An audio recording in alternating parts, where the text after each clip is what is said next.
എല്ലാവർക്കും യേശുക്രിസ്തുവിന്റെ നാമത്തിൽ സ്നേഹവന്ദനം. ട്രൂത്ത് പിക്ചേഴ്സ് ക്ലബിലേക്ക് നിങ്ങളെ ഞങ്ങൾ സ്നേഹത്തോടെ സ്വാഗതം ചെയ്യുന്നു. നമ്മൾ കുറച്ച് ദിവസങ്ങളായി കേൾക്കുന്ന ലോകം മുഴുവൻ ചർച്ച നടത്തിക്കൊണ്ടിരിക്കുന്ന ഒരു വിഷയമാണ് മതനിന്ദ അല്ലെങ്കിൽ നബിനിന്ദ, പ്രവാചക നിന്ദ എന്നൊക്കെയുള്ള പല വാക്കുകളിലൂടെ നമ്മൾ കേട്ടുകൊണ്ടിരിക്കുക. നമ്മൾ ഈ വിഷയം എന്താണ് നബിനിന്ദ എന്ന് പലരും പല രീതിയിൽ ചോദിക്കുന്നുണ്ട്. കൃത്യമായിട്ട് ആർക്കും അതിൻ്റെ ഒരു മറുപടി നൽകാൻ സാധിച്ചിട്ടില്ല. നമ്മുടെ ബഹുമാന്യനായ മുഖ്യമന്ത്രിയും ഇന്ന് അതേ കാര്യം പറഞ്ഞിരുന്നു. പ്രവാചക നിന്ദ നടത്തി എന്നൊക്കെ പറഞ്ഞിരുന്നു. എന്തായിരുന്നു അത് നടത്തിയെന്നതിനെ കുറിച്ച് അദ്ദേഹത്തിന്റെ ഫേസ്ബുക്കിലും പലരും ഇങ്ങനെയൊക്കെ ചോദിക്കുന്നത് കണ്ടിരുന്നു. അദ്ദേഹം അതിന് മറുപടിയും തന്നിട്ടില്ല. അപ്പം ആർക്കും ഇതിനൊരു വ്യക്തമായ മറുപടി തരുവാൻ സാധിച്ചിട്ടില്ല എന്നുള്ളതാണ് നമുക്ക് മനസ്സിലാവുന്നത്. എന്താണ് ഈ പ്രവാചക നിന്ദ? നബിനിന്ദ നടത്തി, പ്രവാചക നിന്ദ നടത്തി എന്നാണല്ലോ എല്ലാവരും പറയുന്നത്. അപ്പൊ അതാണ് നമ്മുടെ ഇന്നത്തെ ചർച്ചാ വിഷയം. നമ്മൾ പ്രാർത്ഥിച്ചിട്ട് ഇന്നത്തെ ഈ ചർച്ച ആരംഭിക്കാൻ പോവുകയാണ്. നമുക്ക് ഒരുമിച്ചിരിക്കുമ്പോൾ അനിബ്രദറെ ഒന്ന് പ്രാർത്ഥിക്കാവോ? കർത്താവായ ദൈവമേ, നന്ദിയോടെ കർത്താവിന് സ്തോത്രം ചെയ്യുന്നു. പരിശുദ്ധനും നീതിമാനുമായ ഞങ്ങളുടെ സ്വർഗീയ നല്ല പിതാവേ, വീണ്ടും കർത്താവെ അങ്ങയുടെ സന്നിധിയിൽ അടികൾ കടന്നു വരുന്നു. കഴിഞ്ഞ റൂമിൽ അങ്ങയുടെ വലിയ സാന്നിധ്യം കൂടെ ഇരുന്ന് കർത്താവെ ഈ റൂമിലും ഞങ്ങൾ സംസാരിക്കുന്ന വിഷയത്തോടുള്ള ബന്ധത്തിൽ കർത്താവിന്റെ നാമത്തെ ഉയർത്തുവാനും മഹത്വപ്പെടുത്തുവാനും ഇടയാകണം. ഇവിടെ കർത്താവെ വിഷയാവതരണം നടത്തുന്ന പ്രിയ കർത്താവിന്റെ ദാസന്മാരെയും മോഡറേറ്റ് ചെയ്യുന്ന പ്രിയ കർത്താവിന്റെ ദാസന്മാരെ അങ്ങയുടെ കരങ്ങളിലേക്ക് ഏൽപ്പിക്കുന്നു. ആമേൻ. ഇന്ന് രാത്രിയിൽ ഇവിടെ സംസാരിക്കുന്ന വിഷയത്തിന്റെ പൊള്ളയായ വശങ്ങൾ ജനത്തിന് മനസ്സിലാക്കി കൊടുക്കുവാൻ, ഈ നാളുകളിൽ വഴിതെറ്റി നടക്കുന്നതായിരിക്കുന്ന ലോകത്തിലെ സംഭവങ്ങൾ ഓരോന്നും വ്യക്തമായി ജനങ്ങളുടെ ഹൃദയങ്ങളിലേക്ക് ഇറങ്ങിച്ചെല്ലുവാനും, ആമേൻ, ഇവിടെ സംസാരിക്കുന്ന പ്രിയ കർത്താവിന്റെ ദാസന്മാരെ അവരുടെ നാവുകളെല്ലാം ദൈവം സൂക്ഷിച്ച് കൃത്യമായി വിഷയങ്ങളെ അതിന്റെ അടുക്കും ചുറ്റോടും കൂടി അവതരിപ്പിക്കുവാനായി ദൈവത്തിന്റെ പരിശുദ്ധാത്മാവ് വരെ സഹായിക്കണം. അതുപോലെ ഞങ്ങളെ കേൾക്കുന്ന പ്രിയപ്പെട്ടവരെയും കർത്താവ് സഹായിക്കണമേ. ഇവിടെ കടന്നു വരുന്നത് കർത്താവിന്റെ നാമത്തെ ഹല്ലേലൂയ മഹത്വപ്പെടുത്തുവാനും കർത്താവിന്റെ നാമത്തെ ഉയർത്തുവാനും ഇടയാകുമാറാകണം. ഇന്ന് ഈ റൂമിനെ അങ്ങയുടെ കരങ്ങളിലേക്ക് ഏൽപ്പിക്കുന്നു. ദൈവത്തിന്റെ വലിയ സാന്നിധ്യത്തിന്റെ മറവിൽ എല്ലാ ശുശ്രൂഷകളും അനുഗ്രഹിക്കപ്പെടുവാൻ ഇടയാകണം. കർത്താവിന്റെ ബലമുള്ള കരങ്ങളിലേക്ക് എല്ലാത്തെയും സമർപ്പിക്കുന്നു. മാനവും മഹത്വവും അങ്ങേക്ക് ഞങ്ങൾക്കായി ജീവൻ തന്ന കർത്താവായ യേശു ക്രിസ്തുവിൻ തന്നെ നാമത്തിൽ അപേക്ഷിക്കുമ്പോൾ ദയതോന്നി കേൾക്കണം സ്വർഗീയ നല്ല പിതാവേ. ആമേൻ.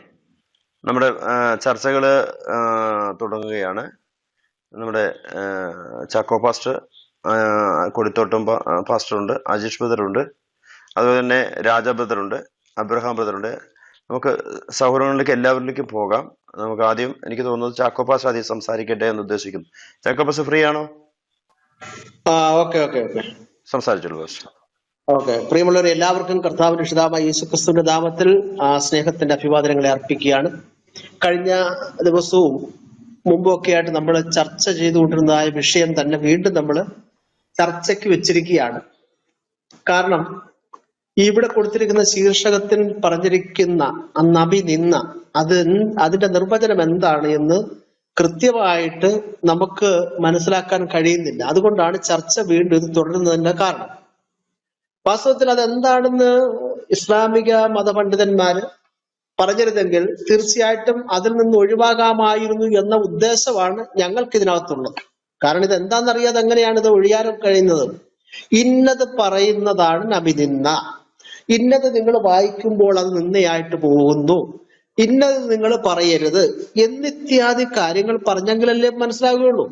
അപ്പൊ ഇവിടെ ഈ ക്ലബ് ഹൗസിന്റെ ആവിർഭാവത്തോടു കൂടെ ക്രിസ്ത്യൻ അപ്പോളജിസ്റ്റുകൾ ചെയ്യുന്നതായ ഒരു പ്രത്യേകത എന്തെന്ന് ചോദിച്ചാൽ, ഹദീസുകളും ഖുറാനിക ആയത്തുകളും ഇസ്ലാം മതപണ്ഡിതന്മാരുടെ തഫ്സീറുകളും സീറകളും കൃത്യമായിട്ട് വായിച്ചു, ഇതാ ഇങ്ങനെ എഴുതിയിരിക്കുന്നു, അവരിങ്ങനെ പറയുന്നു, പണ്ഡിതന്മാർ ഇങ്ങനെ ചൂണ്ടിക്കാണിക്കുന്നു എന്നിത്യാദി കാര്യങ്ങൾ ശ്രോതാക്കളെ അറിയിക്കുക എന്നതിനപ്പുറമായിട്ട് മറ്റൊന്നും തന്നെ ഇവിടെ ചെയ്യുന്നില്ല. എന്നാൽ ചിലരെ സംബന്ധിച്ചിടത്തോളം ചില അഭിപ്രായങ്ങൾ ഈ വിഷയത്തോടനുബന്ധിച്ച് പറയാറുണ്ട്. കാരണം അഭിപ്രായ സ്വാതന്ത്ര്യമുള്ള രാജ്യമാണ് നമ്മുടെ രാജ്യം. അതുകൊണ്ട് ഒരു വിഷയം വായിച്ചു കഴിയുമ്പോൾ ആ വിഷയത്തെ സംബന്ധിച്ച് സ്വകീയമായ അല്ലെങ്കിൽ സ്വതസിദ്ധമായ ശൈലിയിൽ ചില അഭിപ്രായങ്ങൾ പറയാറുണ്ട്. എന്നതിൽ കവിഞ്ഞ് യാതൊന്നും തന്നെ ഇവിടെ നമ്മൾ പറയുന്നില്ല. പക്ഷെ എങ്കിലും ഇതൊക്കെ നബിനിന്ദയാകുമോ എന്നുള്ളതായ ഉൾഭയം എല്ലാവർക്കും ഉണ്ട്. അതുകൊണ്ടാണ് പ്രിയ ഇസ്ലാം മത സുഹൃത്തുക്കളെ ഞങ്ങൾ ചോദിക്കുന്നത്, ഞങ്ങൾ പറയുന്നത്, എന്താണ് ഈ നബി നിന്ന എന്ന് പറയുന്നത്? പ്രവാചക നിന്ന എന്ന് പറയുന്നത് എന്താണ്? ഒരു കാര്യം നമുക്ക് മനസ്സിലാക്കണം. ഈ പ്രവാചകൻ എന്ന് പറയുന്ന വ്യക്തി ഒരു മനുഷ്യനാണ്. അത് കൃത്യമായിട്ട് ഇവരുടെ മതഗ്രന്ഥം പറയുന്നത്. മുഹമ്മദിനെ കുറിച്ച് പറയുന്നത് നീ ഒരു മനുഷ്യൻ മാത്രമെന്ന് സൂറ 17 90 93 ആയത്തുകളിൽ പറയുന്നു. മനുഷ്യനാണെങ്കിൽ ആ മനുഷ്യൻ വിമർശനത്തിന് വിധേയപ്പെടണം. മനുഷ്യനല്ലേ വിമർശനത്തിന് വിധേയപ്പെടേണ്ടത്.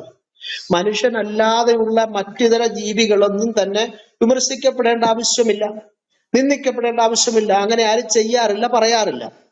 മനുഷ്യനാണെങ്കിൽ ഏതൊരു മനുഷ്യനും വിമർശിക്കപ്പെട്ടേ മതിയാകും, വിമർശിക്കപ്പെടണം. വിശുദ്ധ ബൈബിളിന്റെ ചരിത്രം പരിശോധിച്ചാൽ ദൈവ അസ്തിത്വത്തെ ചോദ്യം ചെയ്യുന്ന ആളുകൾ ഉണ്ടായിരുന്നു, ദൈവമില്ല എന്ന് പറഞ്ഞ ആളുകൾ ഉണ്ടായിരുന്നു, ക്രിസ്തുവിന്റെ പ്രബോധനങ്ങളെ ആക്ഷേപിച്ച ആളുകൾ ഉണ്ടായിരുന്നു, ക്രിസ്തു ചെയ്തതായ അത്ഭുത പ്രവൃത്തികളെ കണ്ടിട്ട് ഇവൻ ഭൂതങ്ങളുടെ തലവനെ കൊണ്ടാണ് ഇത് ചെയ്തതെന്ന് പറഞ്ഞതായ ആളുകൾ ഉണ്ടായിരുന്നു. അപ്പസ്തോലന്മാരോട് ആക്ഷേപിച്ച ആളുകൾ ഉണ്ടായിരുന്നു, അവരെ നിന്ദിച്ച ആളുകൾ ഉണ്ടായിരുന്നു.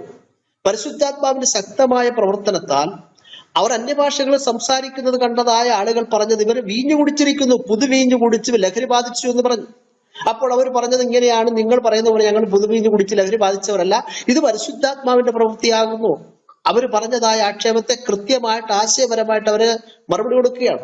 അപ്പം ബൈബിളിന്റെ ആവിർഭാവം മുതൽ തന്നെ ദൈവിക അസ്തിത്വത്തെ ചോദ്യം ചെയ്തുകൊണ്ട്, ക്രിസ്തുവിന്റെ പ്രബോധനങ്ങളെ ആക്ഷേപിച്ചുകൊണ്ട്, സ്ത്രീഹന്മാരുടെ പ്രസംഗത്തെയും അവരുടെ ആരാധനയെയും ആക്ഷേപിച്ചുകൊണ്ട്, പലരും വിമർശിച്ചുകൊണ്ട് നിന്ദിച്ചുകൊണ്ട് രംഗത്ത് വന്നപ്പോഴൊക്കെ തന്നെ ആശയപരമായ മറുപടിയാണ് ബൈബിളിലൂടെ പുറത്തു വന്നിട്ടുള്ളത്. ഇതൊക്കെ എന്താ വിളിച്ചറിയിക്കുന്നത്? ഇതിനെല്ലാം സ്വാതന്ത്ര്യം ഇവിടെ ഉണ്ടെന്നുള്ളതാണ്. പക്ഷെ ഇസ്ലാമിന്റെ സ്ഥിതിയിലേക്ക് വരുമ്പോൾ അദ്ദേഹത്തെ കുറിച്ച് പറയുന്നത്, പ്രവാചകരെ കുറിച്ച് പറയുന്നത്, പ്രവാചകൻ ഒരു മനുഷ്യൻ മാത്രമാണ്, നീ ഒരു മനുഷ്യൻ മാത്രമാകുന്നു പറയുക, നിന്റെ നാഥൻ പരിശുദ്ധനാകുന്നു, നീ ഒരു മനുഷ്യൻ മാത്രമാകുന്നു എന്ന് പറയുന്നു. അപ്പോൾ മനുഷ്യൻ മാത്രമായ ഒരു വ്യക്തിയെ വിമർശിക്കുന്നതിന് എന്താണ് പ്രശ്നം? അദ്ദേഹത്തെ സംബന്ധിച്ച് അദ്ദേഹത്തിന്റെ ചെയ്തികളെയോ അദ്ദേഹത്തിന്റെ പ്രവർത്തനങ്ങളെയോ അദ്ദേഹം നടത്തിയതായ ചില ക്രിയകളെയോ സംബന്ധിച്ച് വായിക്കുകയോ അത് വിശദീകരിക്കുകയോ അതിനെ സംബന്ധിച്ച് അഭിപ്രായം പറയുകയോ ചെയ്യുന്നത് എങ്ങനെയാണ് നിന്ദയായിത്തീരുന്നത്? അപ്പൊ ഇവിടെയാണ് ആശയക്കുഴപ്പം ഉരുത്തിരിഞ്ഞു നിൽക്കുന്നത്. ഈ കഴിഞ്ഞ ദിവസം ഇബ്രാഹിം എൻ നിലമ്പൂർ എന്ന് പറയുന്ന ഒരു സുഹൃത്ത് ഫേസ്ബുക്ക് പോസ്റ്റിൽ അദ്ദേഹം കൊടുത്തിരിക്കുന്ന ചില വരികൾ ഇതാണ്. നബി നിന്ന എന്താണ് എന്നതിനെ സംബന്ധിച്ച് അദ്ദേഹം കൊടുത്തിരിക്കുന്ന മറുപടി ഇതാണ്. ഞാൻ അതുപോലെ തന്നെ വായിക്കുന്നു. പ്രവാചകന്റെ ചെയ്തികളെ ബ്രാക്കറ്റിൽ ഹദീസുകളിൽ പറഞ്ഞത് കേട്ടോണം. പ്രവാചകന്റെ ചെയ്തികളെ ബ്രാക്കറ്റിൽ ഹദീസുകളിൽ പറഞ്ഞത് അതേപോലെ സമൂഹത്തോട് വിളിച്ചു പറയുന്നതാണ് പ്രവാചക നിന്ന. എനിക്കിപ്പം ഒരല്പം മുമ്പ് ഒരാൾ അയച്ചു തന്നാണ്. അപ്പൊ ഇവിടെ ഈ ഇബ്രാഹിം എന്ന് പറയുന്ന സുഹൃത്ത് പറയുന്നത് എന്താണ് നബി നിന്ന എന്ന ചോദ്യത്തിന് അദ്ദേഹം ഉത്തരം പറയുന്നത് പ്രവാചകന്റെ ചെയ്തികളെ അതുപോലെ തന്നെ സമൂഹത്തോട് വിളിച്ചു പറയുന്നതാണ്. അതായത് ഹദീസുകളിൽ പറഞ്ഞിരിക്കുന്ന കാര്യം അതുപോലെ തന്നെ വിളിച്ചു പറയുന്നത് പ്രവാചകൻ നിന്നയാണെന്നാ പറയുന്നത്. ഇതന്നെയാണ് ഞാൻ കഴിഞ്ഞ ദിവസവും പറഞ്ഞത്. നമ്മളൊക്കെ തത്വത്തിൽ ചെയ്യുന്നത് ഇവരുടെ ഭാഷ്യമനുസരിച്ച് നബി നിന്നയാകുന്നു. പക്ഷെ നമ്മുടെ ഇന്ത്യയിലെ നിയമം അനുസരിച്ച് അതൊന്നും ശിക്ഷിക്കപ്പെടുന്ന കുറ്റമല്ല, അവയ്ക്കൊന്നും തന്നെ നിലനിൽക്കുവാനായിട്ട് കഴിയുകയില്ല. പക്ഷെ മതപരമായ വീക്ഷണത്തിൽ അവർ പറയുന്നത് പ്രവാചകന്റെ കാര്യങ്ങളെ കുറിച്ച് നിങ്ങൾ എന്ത് പറയുന്നുവോ അത് നബി നിന്നയാകുന്നു. മനസ്സിലാകുന്നുണ്ടോ? വാസ്തവത്തിൽ ഇവിടെ ശ്രദ്ധിക്കേണ്ട ഒന്ന് രണ്ട് കാര്യങ്ങളുണ്ട്. ഇവിടെ പ്രവാചകന്റെ ചെയ്തികളെ കുറിച്ച് നാട്ടുകാർ അറിഞ്ഞത് എങ്ങനെയാണ്? മുഹമ്മദിന്റെ ക്രിയകളെ കുറിച്ച്, മുഹമ്മദിന്റെ പ്രവർത്തനങ്ങളെ കുറിച്ച് എന്നെ പോലെയുള്ളതായ ക്രൈസ്തവർ അല്ലെങ്കിൽ എത്തിയിസ്റ്റുകൾ, അതുമല്ലെങ്കിൽ മറ്റ് ഇതര മതവിശ്വാസികൾ എങ്ങനെയാണ് അറിഞ്ഞത്? അവരുടെ മതഗ്രന്ഥങ്ങൾ വായിച്ചാണ്. മതഗ്രന്ഥങ്ങൾ തനതായ ഭാഷയിൽ, മാതൃഭാഷകളിൽ അച്ചടിച്ച് വിതരണം ചെയ്ത് വായിച്ചത് കൊണ്ടാണ് പ്രവാചക ചരിത്രങ്ങൾ നാട്ടുകാർക്ക് മനസ്സിലാക്കാനായിട്ട് കഴിഞ്ഞത്. ഇവിടെ ഗുരുതരമായ രണ്ട് തെറ്റുകളാണ് ഇസ്ലാമിക ലോകം ചെയ്തിരിക്കുന്നത്. ഒന്ന്, ഈ ഹദീസ് എന്ന് പറയുന്നതായ ക്രിയകളിലാണ്, ഹദീസുകളിലാണ് മുഹമ്മദിന്റെ ജീവിതം മുഴുവൻ എഴുതിയിരിക്കുന്നത്. മുഹമ്മദ് എങ്ങനെ ജീവിച്ചു, മുഹമ്മദ് എങ്ങനെയാണ് ജനിച്ചത്, മുഹമ്മദ് ജനിച്ചപ്പോൾ എന്തായിരുന്നു മുഹമ്മദിന്റെ സ്ഥിതിവിശേഷം, മുഹമ്മദ് കഴിച്ച ആഹാരം എന്തായിരുന്നു, മുഹമ്മദ് എങ്ങനെയാണ് വസ്ത്രം ധരിച്ചിരുന്നത്, വലത്തു നിന്ന് ഇടത്തോട്ടാണോ ഇടത്തു നിന്ന് വലത്തോട്ടാണോ ധരിച്ചിരുന്നത്, മുഹമ്മദ് എങ്ങനെയാണ് മീശ വടിച്ചിരുന്നത് എന്ന് വേണ്ട മുഹമ്മദിന്റെ ജീവിതത്തെ ബാധിക്കുന്ന എല്ലാ കാര്യങ്ങളും എഴുതപ്പെട്ടിരിക്കുന്ന കൃതിയാണ് ഹദീസുകൾ എന്ന് പറയുന്നത്. അപ്പൊ ഈ ഹദീസുകൾ എഴുതരുത് എന്ന് മുഹമ്മദ് കൃത്യമായിട്ട് അന്നത്തെ സഹാബാക്കളോട് പറഞ്ഞു. അപ്പൊ ഇവിടെ നബി നിന്ദയുടെ പ്രധാന ആളുകൾ മുസ്ലിം ലോകമാണെന്ന് ഞാൻ സ്ഥാപിക്കാൻ പോവുകയാണ്. അതായത് ഇന്നത്തെ നബി നിന്ദയുടെ മുഖ്യ പ്രചാരകരും അതിന്റെ മൊത്ത വിതരണക്കാരും ഇസ്ലാമിക പണ്ഡിതന്മാരാണെന്ന് കൃത്യമായിട്ട് ഇസ്ലാമിക ഗ്രന്ഥങ്ങളിൽ നിന്നോട് തെളിയിക്കാൻ പോവുകയാണ്. ഒന്ന്, ഹദീസുകൾ എഴുതരുത് എന്ന് മുഹമ്മദ് കൃത്യമായി പറഞ്ഞിരുന്നു. ഹദീസുകൾ എഴുതട്ടെ എന്ന് ചോദിക്കുമ്പോൾ എഴുതാൻ പാടില്ല എന്ന് സുനന തിർമിദി 2667 മുഹമ്മദ് പറഞ്ഞു. അതിനെ ലംഘിച്ചുകൊണ്ട് മുഹമ്മദിന്റെ ജീവചരിത്രം എഴുതുകയും അത് ഓരോ ഭാഷകളിൽ വിവർത്തനം ചെയ്ത് നാട്ടുകാർക്ക് വായിക്കാൻ കൊടുത്തതിന്റെ ഫലമല്ലേ ഇന്ന് നിങ്ങൾ അനുഭവിക്കുന്ന നിന്ദിക്കപ്പെടുന്നതിന്റെ പ്രധാന കാരണം സുഹൃത്തുക്കളെ? അതല്ലേ നിങ്ങൾ നിന്ദിക്കപ്പെടുന്നതിന്റെ കാരണം? നിങ്ങളുടെ പ്രവാചകൻ എന്താണ് പറഞ്ഞ് എഴുതരുത്, അദ്ദേഹത്തിന്റെ ജീവചരിത്രം എഴുതരുത്, എഴുതിയാൽ അത് ഗുരുതരമായ പ്രത്യാഘാതം ഉണ്ടാകുമെന്ന് മുഹമ്മദിന് അറിയാം. പക്ഷെ അതിനെ ഉല്ലംഘിച്ചുകൊണ്ട് മുഹമ്മദിന്റെ ജീവചരിത്രം, മുഹമ്മദിന്റെ ചരിത്രം, മുഹമ്മദിന്റെ ക്രിയകൾ, മുഹമ്മദിന്റെ പ്രവർത്തനങ്ങളെല്ലാം നിങ്ങൾ എഴുതി. അനന്തരഫലമോ നാട്ടുകാർ അത് അറിയാൻ തുടങ്ങി. അപ്പോൾ ആ വിഷയത്തിൽ ഇസ്ലാമിക ലോകം ചെയ്തത് ഗുരുതരമായ വീഴ്ച തന്നെയാണ്. രണ്ടാമത്, ഖുറാനുമായി ശത്രുക്കളുടെ ഭാഗത്തേക്ക് പോകരുത്, ശത്രുക്കളുടെ കയ്യിൽ ഖുറാൻ കൊടുക്കരുതെന്ന് കൃത്യമായി മുഹമ്മദ് പറഞ്ഞു. ബുഖാരി 1245 പറഞ്ഞിരിക്കുന്നു. അത് ഹദീസ് എഴുത്തുകാർ പറഞ്ഞിരിക്കുന്നതാണ്. മുഹമ്മദിന്റെ വാക്കുകളെ ലംഘിച്ചുകൊണ്ട് ഹദീസ് എഴുതിയ ബുഖാരി പറയുകയാണ്, ഖുറാനുമായി ശത്രുക്കളുടെ രാജ്യങ്ങളിലേക്ക് നിങ്ങൾ പോകരുത്, കാഫിറുകളുടെ കയ്യിൽ ഖുറാൻ ലഭിക്കരുത്.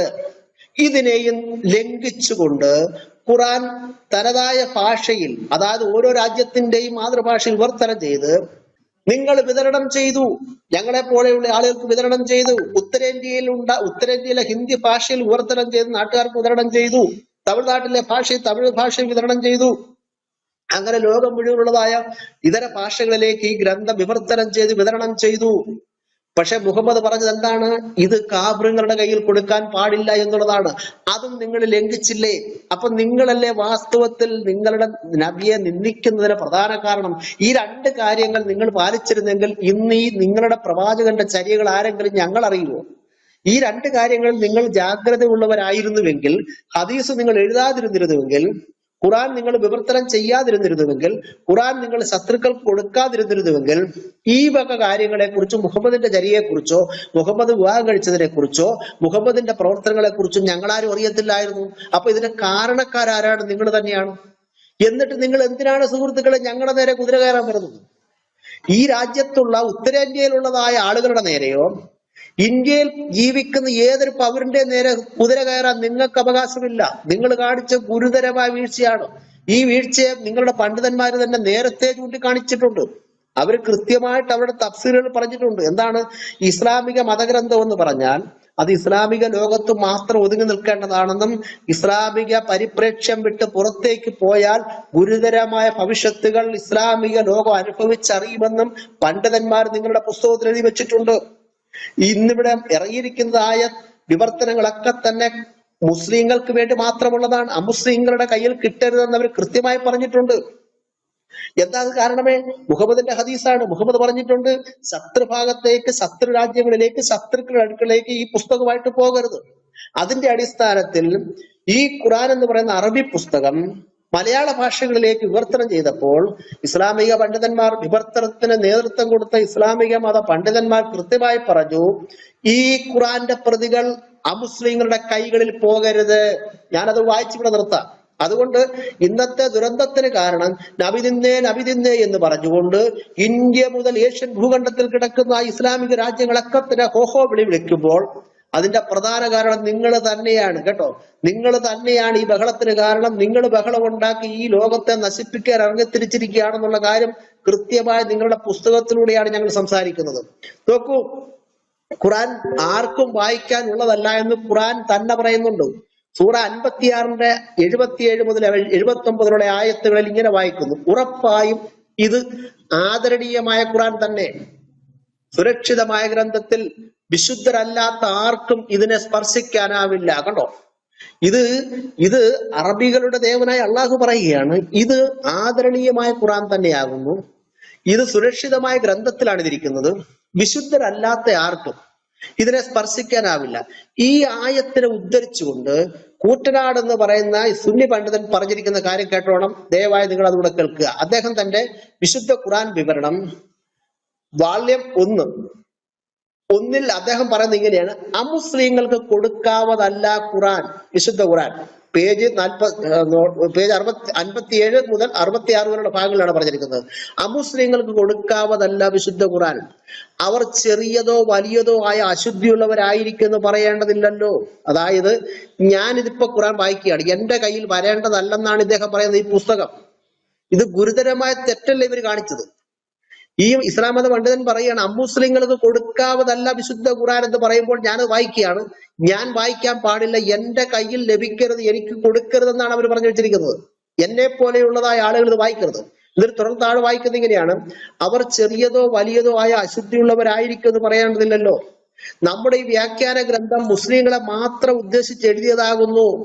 കച്ചവടക്കാരനായിരുന്നാൽ പോലും മുസ്ലിങ്ങളുമായിട്ടല്ലാതെ അവർ ഇടപാട് ചെയ്യരുതെന്ന് ആശിക്കുകയും അങ്ങനെ ഉപദേശിക്കുകയും ചെയ്യുന്നു. പേജ് 57, 66 മനസ്സിലാകുന്നുണ്ട്. അപ്പം സുന്നി പണ്ഡിതനായ KV മുഹമ്മദ് മുസ്ലിയാര് 6 വാള്യങ്ങളിലായിട്ട് വിവർത്തനം ചെയ്ത അദ്ദേഹത്തിന്റെ തഫ്സീറിൽ അദ്ദേഹം പറയുന്നത് അമുസ്ലിങ്ങൾ വായിക്കരുത്, അവരുടെ കയ്യിൽ ചെയ്യരുത്, പോകരുത്. ആരാണ് വായിക്കുന്നത്? മുസ്ലിങ്ങൾ മാത്രമാകുന്നു. അതിനെ ലംഘിച്ചുകൊണ്ട് നിങ്ങൾ കച്ചവട മുഖാന്തരം നിങ്ങൾക്ക് കാശുണ്ടാക്കാനായിട്ട് ഞങ്ങളെ പോലെയുള്ള ആളുകളുടെ കയ്യിൽ നിങ്ങളുടെ പുസ്തകം നൽകി ഞങ്ങളുടെ കയ്യിൽ നിന്ന് കാശ് വാങ്ങിച്ച് ഞങ്ങളിത് വായിച്ചു പറയുന്നത് നബിനിന്ദയാകുകയും ഞങ്ങളെ നശിപ്പിക്കാനായിട്ട്, ഈ രാജ്യത്തെ നശിപ്പിക്കാനായിട്ട് ഇറങ്ങിത്തിരിക്കുകയും ചെയ്യുക എന്ന് പറഞ്ഞാൽ അതിനെന്ത് പേരാണ് പറയേണ്ടത്? ശ്രോതാക്കൾ തന്നെ തീരുമാനിക്കുക. മനസ്സിലാകുന്നുണ്ടോ? ഇനി TK അബ്ദുള്ള മൗലവി, അദ്ദേഹം വേറൊരു പണ്ഡിതനാണ്. അദ്ദേഹം പറയുന്നത് കേട്ടോണം. ഇവരെല്ലാവരും പറയുന്നത് ഖുറാന്റെ പരിഭാഷ മുസ്ലിങ്ങൾക്ക് വേണ്ടി മാത്രമുള്ളതാണ്, അമുസ്ലിങ്ങൾ ആരും വായിക്കരുത് എന്നുള്ളതാണ്. അദ്ദേഹം പറയുന്നത് ഇങ്ങനെയാണ്: തഫ്സീറുൽ ഖുറാന്റെ മുഖവുരയിൽ, അദ്ദേഹത്തിന്റെ ഖുറാന്റെ പേരാണ് തഫ്സീറുൽ ഖുറാൻ. അതിന്റെ മുഖവുര പേജ് സൂറ 56 79 ഉദ്ധരിച്ചുകൊണ്ടാണ് അങ്ങനെ അദ്ദേഹം എഴുതിയിരിക്കുന്നത്. അദ്ദേഹം പറയുന്നത് ഇങ്ങനെയാണ്: ഈ പരിഭാഷ മുസ്ലിങ്ങളെ മാത്രം ഉദ്ദേശിച്ച് എഴുതപ്പെട്ടതാണ്. അതിനാൽ കച്ചവട മുഖേനയോ മറ്റു വിധത്തിലോ അമുസ്ലിങ്ങൾക്ക് ഇത് കൊടുക്കരുതെന്നും അവരുടെ കരങ്ങളിൽ എത്തിച്ചേരുവാൻ ഇടവരുത്തരുതെന്നും നല്ലവരായ എല്ലാവരോടും ഉദ്ബോധിപ്പിച്ചു കൊള്ളുന്നു. പേജ് 18 അത് പറഞ്ഞിരിക്കുന്നത്. മനസ്സിലാകുന്നുണ്ടോ? അപ്പൊ ഇവിടെ ഈ 2 പണ്ഡിതന്മാരും കൃത്യമായി പറയുന്നത് എന്താണ്? ഇസ്ലാമിക ലോകത്തിന് പുറത്ത് ഇസ്ലാമിക ഗ്രന്ഥം പോകരുത്. ഇത് മുഹമ്മദിന്റെ ഹദീസുകളെ ഉദ്ധരിച്ചുകൊണ്ടാണ് പറയുന്നത്. അപ്പം ഈ പ്രമാണത്തെ ലംഘിച്ചുകൊണ്ട് ഈ പുസ്തകം വിവർത്തനം ചെയ്ത് വിദ്യാസമ്പന്നരും വിജ്ഞാനികളും എന്ന് ഖുർആൻ തന്നെ പരിചയപ്പെടുത്തിയതായ ക്രൈസ്തവരായ ഞങ്ങൾക്ക് നൽകി ഞങ്ങളുടെ കയ്യിൽ നിന്ന് പണം വാങ്ങി നിങ്ങൾ കീശയിലിട്ടുകൊണ്ട് ഞങ്ങളിത് വായിക്കുമ്പോൾ വായിക്കുന്നവർ നിന്ന നടത്തുന്നു എന്നാണ് ഈ ഇബ്രാഹിം നിലമ്പൂർ എന്ന് പറയുന്ന സുഹൃത്ത് ഫേസ്ബുക്ക് പോസ്റ്റ് പറയുന്നത്. അതായത് മുഹമ്മദിന്റെ ചെയ്തികളെ ആര് എങ്ങനെ വായിക്കുന്നുവോ, ചെയ്തികളെ വായിക്കുന്നവൻ നബി നിന്ന് നടത്തുന്നു എന്ന് പറയുമ്പോൾ അതെന്തൊരു ഗുരുതരമായ സ്ഥിതിവിശേഷമാണ് നിങ്ങൾ ഈ നാട്ടിലുണ്ടാക്കിയിരിക്കുന്നത്. അപ്പൊ നിങ്ങൾ ഇന്നത്തെ നബി നിന്ന എന്ന് പറഞ്ഞുകൊണ്ട് ഘോരഘോരം പ്രസംഗിച്ച് ഈ രാജ്യത്ത് ഒരു കലാപത്തിന്റെ അന്തരീക്ഷം വളർത്തുന്നതിന്റെ പിന്നിലെ കാരണം ഇസ്ലാം മത പണ്ഡിതന്മാരാണെന്നുള്ള കാര്യം നിങ്ങൾ വിസ്മരിക്കരുത്. ഈ ഇസ്ലാമിക ലോകത്ത് കേരളക്കരയിലെ അറിയപ്പെടുന്ന പണ്ഡിതന്മാർ, ഒരു വലിയ കൂട്ടം പണ്ഡിതന്മാർ ഞാൻ ഈ പറഞ്ഞ വസ്തുതകൾ ഉൾക്കൊണ്ടുകൊണ്ട് അവർ വിശ്വസിക്കുന്നവരാണ്. അവർ പലപ്പോഴും പറയാറുണ്ട്, അവരുടെ പല വീഡിയോ ക്ലിപ്പുകളും യൂട്യൂബിൽ മറ്റ് കിടപ്പുണ്ടോന്ന്. അതേ മാതൃഭാഷയിൽ നിന്ന്, അതായത് അറബി ഭാഷയിൽ നിന്നും മലയാളത്തിലേക്ക് വിവർത്തനം ചെയ്തതാണ് ഇസ്ലാമിന്റെ തകർച്ചയ്ക്ക് കാരണമെന്ന് പല പണ്ഡിതന്മാരും നിഷ്കളങ്കതയോടെ പറയുന്നതായ പല ക്ലിപ്പുകളും യൂട്യൂബിൽ കിടപ്പുണ്ട്. അവർ പറയുന്നത് 100% ശരിയാണ്. അപ്പം നബിനിന്ദയുടെ പ്രധാന കാരണക്കാര്, പ്രിയ സുഹൃത്തുക്കളെ, ഇസ്ലാം മത പണ്ഡിതന്മാരാകുന്നു. നിങ്ങളുടെ പുസ്തകത്തോട് ചെയ്ത ക്രൂരതയാകുന്നു ഇത് എന്നതിനകത്ത് 2 പക്ഷമില്ല. ഇത് ഞങ്ങളുടെ കയ്യിൽ ലഭിക്കുകയും ഞങ്ങളത് വായിക്കുകയും ചെയ്യുന്നു. മാത്രമല്ല, ഞാൻ പറഞ്ഞല്ലോ, ഇസ്ലാമിക മതഗ്രന്ഥം പറയുന്നത് ക്രൈസ്തവരായ ആളുകൾ പണ്ഡിതന്മാരും പുണ്യവാളന്മാരുമാണെന്ന. സൂറത്തുൽ മാഇദ 82 ആയത്തൊന്ന് വായിക്കൂ. അവിടെ വായിക്കുന്ന എന്താണ്? ജനങ്ങളിൽ വെച്ച് സത്യവിശ്വാസികൾ ഏറ്റവും കൂടുതൽ സ്നേഹമുള്ളവർ ക്രൈസ്തവരാകുന്നു. അതിന് കാരണം അവർ പണ്ഡിതന്മാരും പുണ്യവാളന്മാരുമാണെന്ന. അപ്പം വേദക്കാരായ ക്രൈസ്തവർ പണ്ഡിതന്മാരാകുന്നു. പണ്ഡിതന്മാരായ ക്രൈസ്തവരുടെ അടുക്കൽ വന്ന് വേണം മുസ്ലിങ്ങളായിട്ടുള്ള ആളുകൾ പഠിക്കേണ്ടതെന്ന് 10-94 വീണ്ടും പറയുന്നു. അപ്പം പണ്ഡിതന്മാരായ ഞങ്ങൾ വായിക്കുമ്പോൾ തീർച്ചയായിട്ടും ഞങ്ങളുടെ ഉള്ളിൽ പല ചിന്തകൾ ഉണ്ടാകും, പല ചോദ്യങ്ങൾ ഉണ്ടാകും. അതുകൊണ്ടാണ് ഞങ്ങൾക്ക് ഈ പുസ്തകം തരരുത്, ഞങ്ങളുടെ കയ്യിൽ ഈ പുസ്തകം ലഭിക്കരുത് എന്ന് പറയാനുള്ള കാരണം നിങ്ങളുടെ പണ്ഡിതന്മാർ.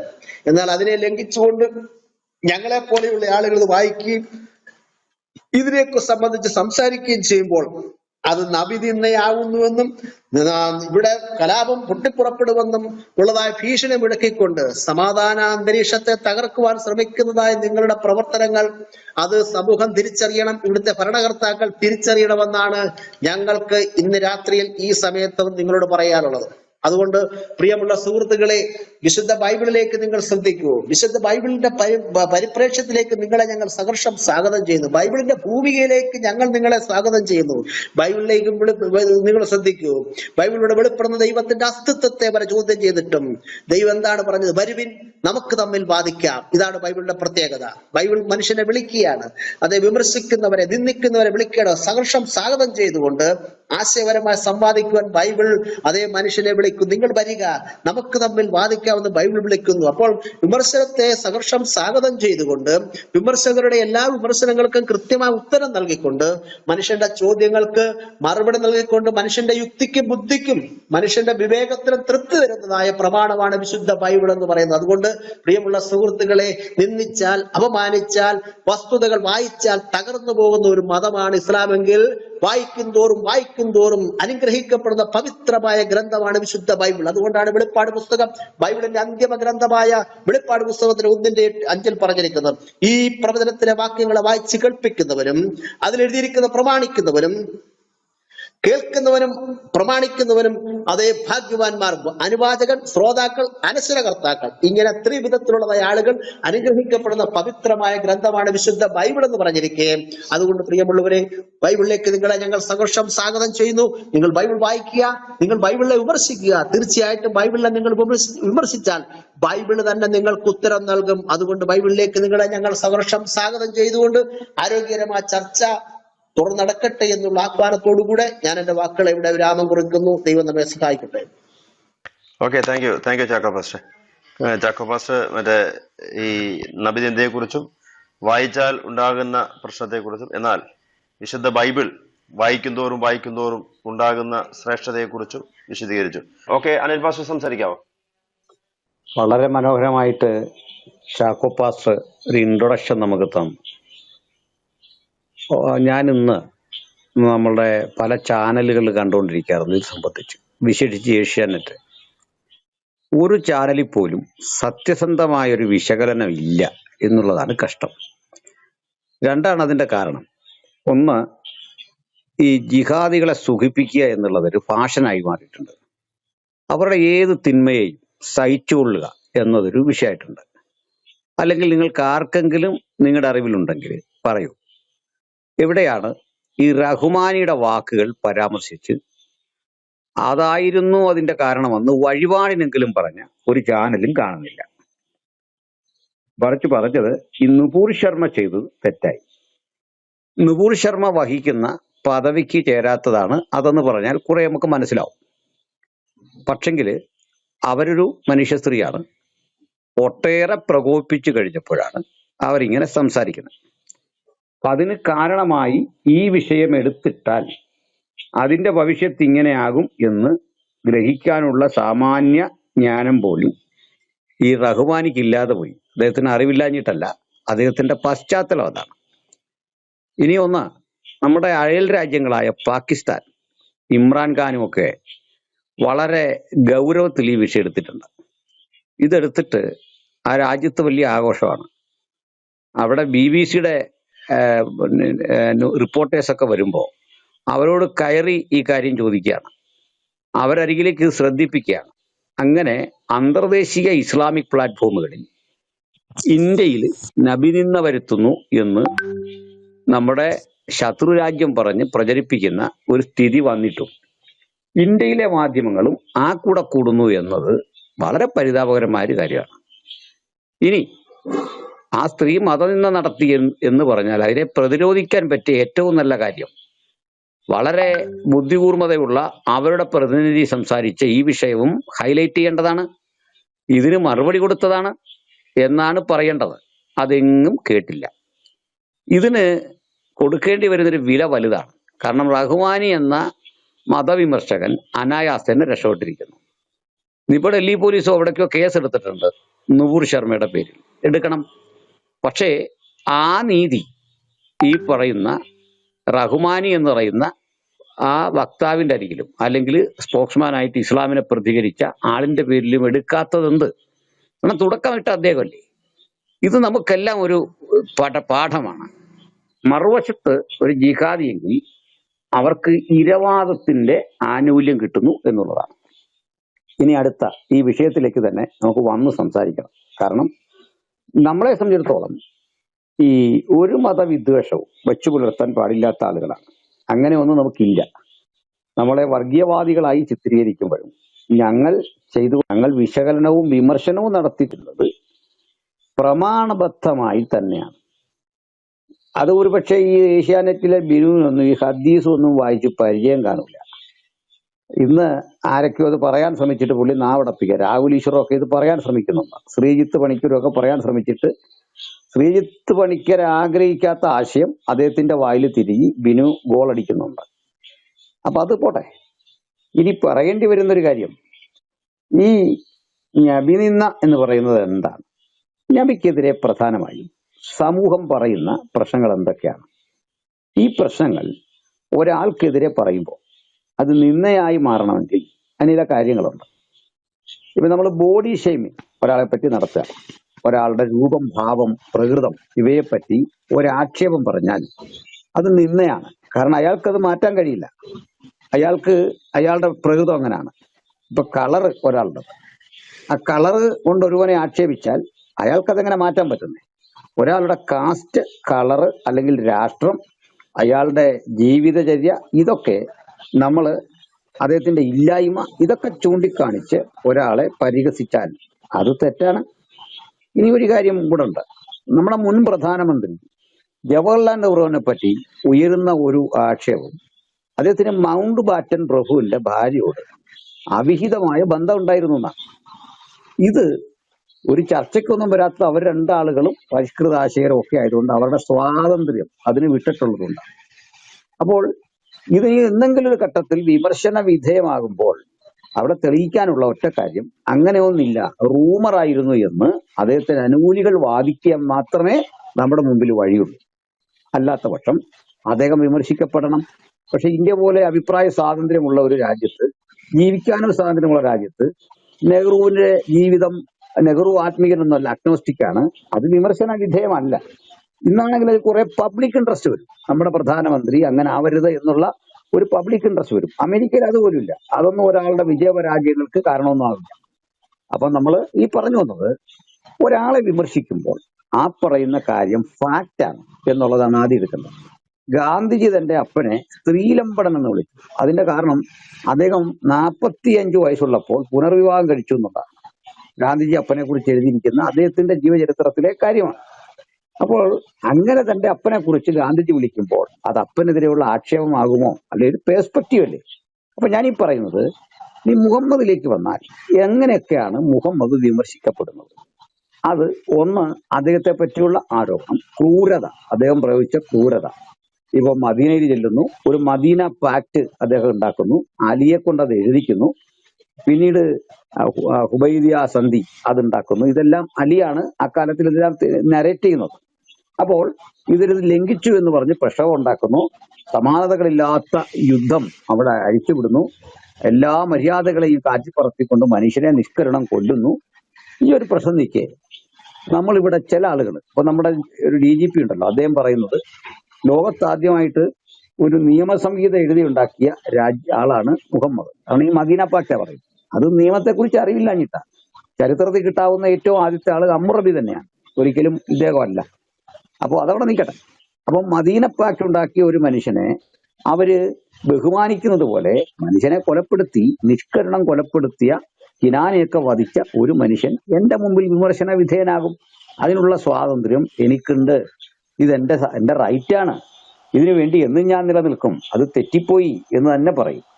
ഈ കൊലപാതകങ്ങളും നിഷ്ഠൂര പ്രവൃത്തികളുമാണ് ഒരു വിമർശന വിഷയമെങ്കിൽ, അടുത്ത വിഷയം നാം എല്ലാവരും അറിയുന്നത് പോലെ എത്തിക്കൽ, മോറൽ പ്രിൻസിപ്പിൾസിൽ അദ്ദേഹത്തിന്റെ പരാജയത്തെ പറ്റിയാണ് അടുത്തത്. ഇത് കൊണ്ടുവന്ന ആരാണ്? ഇത് ചെയ്തതാരാണ്? മുഹമ്മദ്. ഇനി നബി നിന്ന നടത്തിയ ആളുകളുടെ ഒരു ലിസ്റ്റ് ഞാൻ പറയാം. അതിൽ ഒരാള് ആയിഷയാണ്. എന്റെ വീക്ഷണത്തിൽ ആദ്യത്തെ നബി നിന്ന ഉണ്ടാകുന്നത് ആയിഷയിൽ നിന്നാണ്. കാരണം ആയിഷ മിക്ക ഘട്ടങ്ങളിലും മുഹമ്മദിനെ നന്നായിട്ട് ട്രോളുന്നുണ്ട്.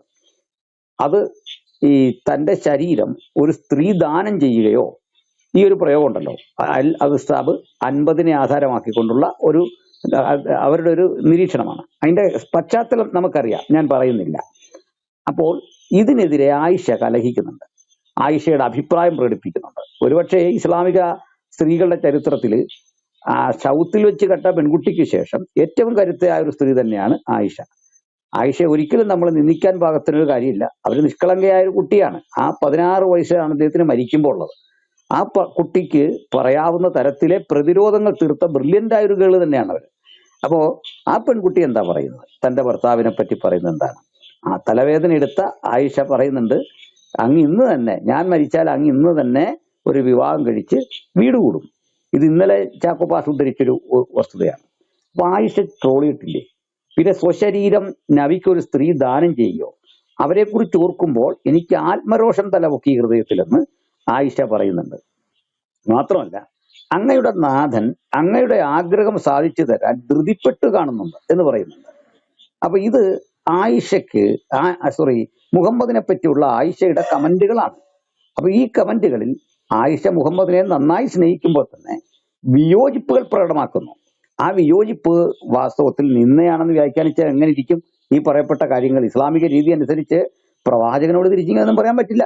ഇന്നാണെങ്കിൽ പറ്റുമോ? ഒരു മനുഷ്യന് പറയാൻ പറ്റുമോ? ഈ രൂപത്തിൽ സംസാരിക്കാൻ പറ്റുമോ? നിന്നയല്ലേ. നീ അവിടെ മറ്റൊരു കാര്യം കൂടി കാണേണ്ടത്, ഈ ആയിഷയെ പോലെയുള്ള ഒരു പെൺകുട്ടിയോട് പ്രവാചകൻ, ഒരു മനുഷ്യനെ, വീട്ടിലേക്ക് വരുന്ന ഒരാൾ പുരുഷനോട് സംസാരിക്കണമെങ്കിൽ ആ പുരുഷനെ സഹോദരനാക്കാൻ പറയുന്ന ചില രീതിയുണ്ട്. അത് നമ്മൾ പലപ്പോഴും പറഞ്ഞിട്ടുള്ളതാണ്. നീ അവനെ മുലകുട്ടുക, സലീം എന്ന് പറയുന്ന ഒരു മനുഷ്യനെ പറ്റിയാണ് പറയുന്നത്. അപ്പൊ ഇവിടെ ചോദ്യം ഉരുത്തിരിയുന്നുണ്ട്, പ്രസവിക്കാത്ത ആയിഷ മുലയൂട്ടുമോ? അതിന്റെ വഴി എങ്ങനെയാണ്? അപ്പൊ അത് എവിടേക്കാണ് ചെല്ലുന്നത്? ഈ ചോദ്യങ്ങൾ ശാസ്ത്രീയ അഭ്യസനം നടത്തിയ ഒരു സമൂഹം പഠിച്ചു വരുമ്പോൾ ഇങ്ങനെ ചോദ്യങ്ങൾ ഉരുത്തിരിയും. കാരണം പ്രസവിക്കാത്ത ഒരു സ്ത്രീക്ക് മുലയൂട്ടാൻ കഴിഞ്ഞേക്കാം എന്നുള്ള തെറ്റിദ്ധാരണ ഒരുപക്ഷെ അറബികൾക്കിടയിൽ ഉണ്ടായിരിക്കാം. പക്ഷെ ഇന്നത് ശരിയാകില്ല എന്ന് തന്നെ സമർത്ഥിക്കാനുള്ള ശാസ്ത്ര അവബോധം ഉണ്ടാകുന്ന മനുഷ്യന് അത് വിമർശിക്കില്ലേ? അപ്പൊ ആ ഒരു പ്രവണത തെറ്റായി പോയില്ലേ? അപ്പോൾ അത് ഉൽപ്പാദിപ്പിക്കുന്ന, അത്തരം ഒരു ചിന്ത ഉൽപ്പാദിപ്പിക്കുന്ന സന്ദേശം എന്താണ്? ഇത് ചോദിക്കും. ഇനി മറ്റൊരു കാര്യം, ആയിഷയ്ക്ക് ശേഷം മുഹമ്മദ് വിമർശിക്കപ്പെട്ടത് ആദ്യത്തെ ആൾ അള്ളാഹു, അത് ഞാൻ പറഞ്ഞില്ല. അള്ളാഹുവിന് ശേഷമുള്ള ആയിഷ. മുഹമ്മദിനെ താറടിച്ച് കാണിച്ചതിൽ ഖുറാൻ വഹിച്ച പങ്ക് അത് വളരെ ചരിത്രപരമാണ്. കാരണം ഖുറാനിലാണ് നമ്മൾ കൃത്യമായി തന്നെ മുഹമ്മദിനെ കുറിച്ച് പറയുന്നത് അമിതമായ ആഗ്രഹം ഈ ലൈംഗിക കാര്യങ്ങളിലുണ്ട് എന്ന സൂചന വരുന്ന കാര്യം.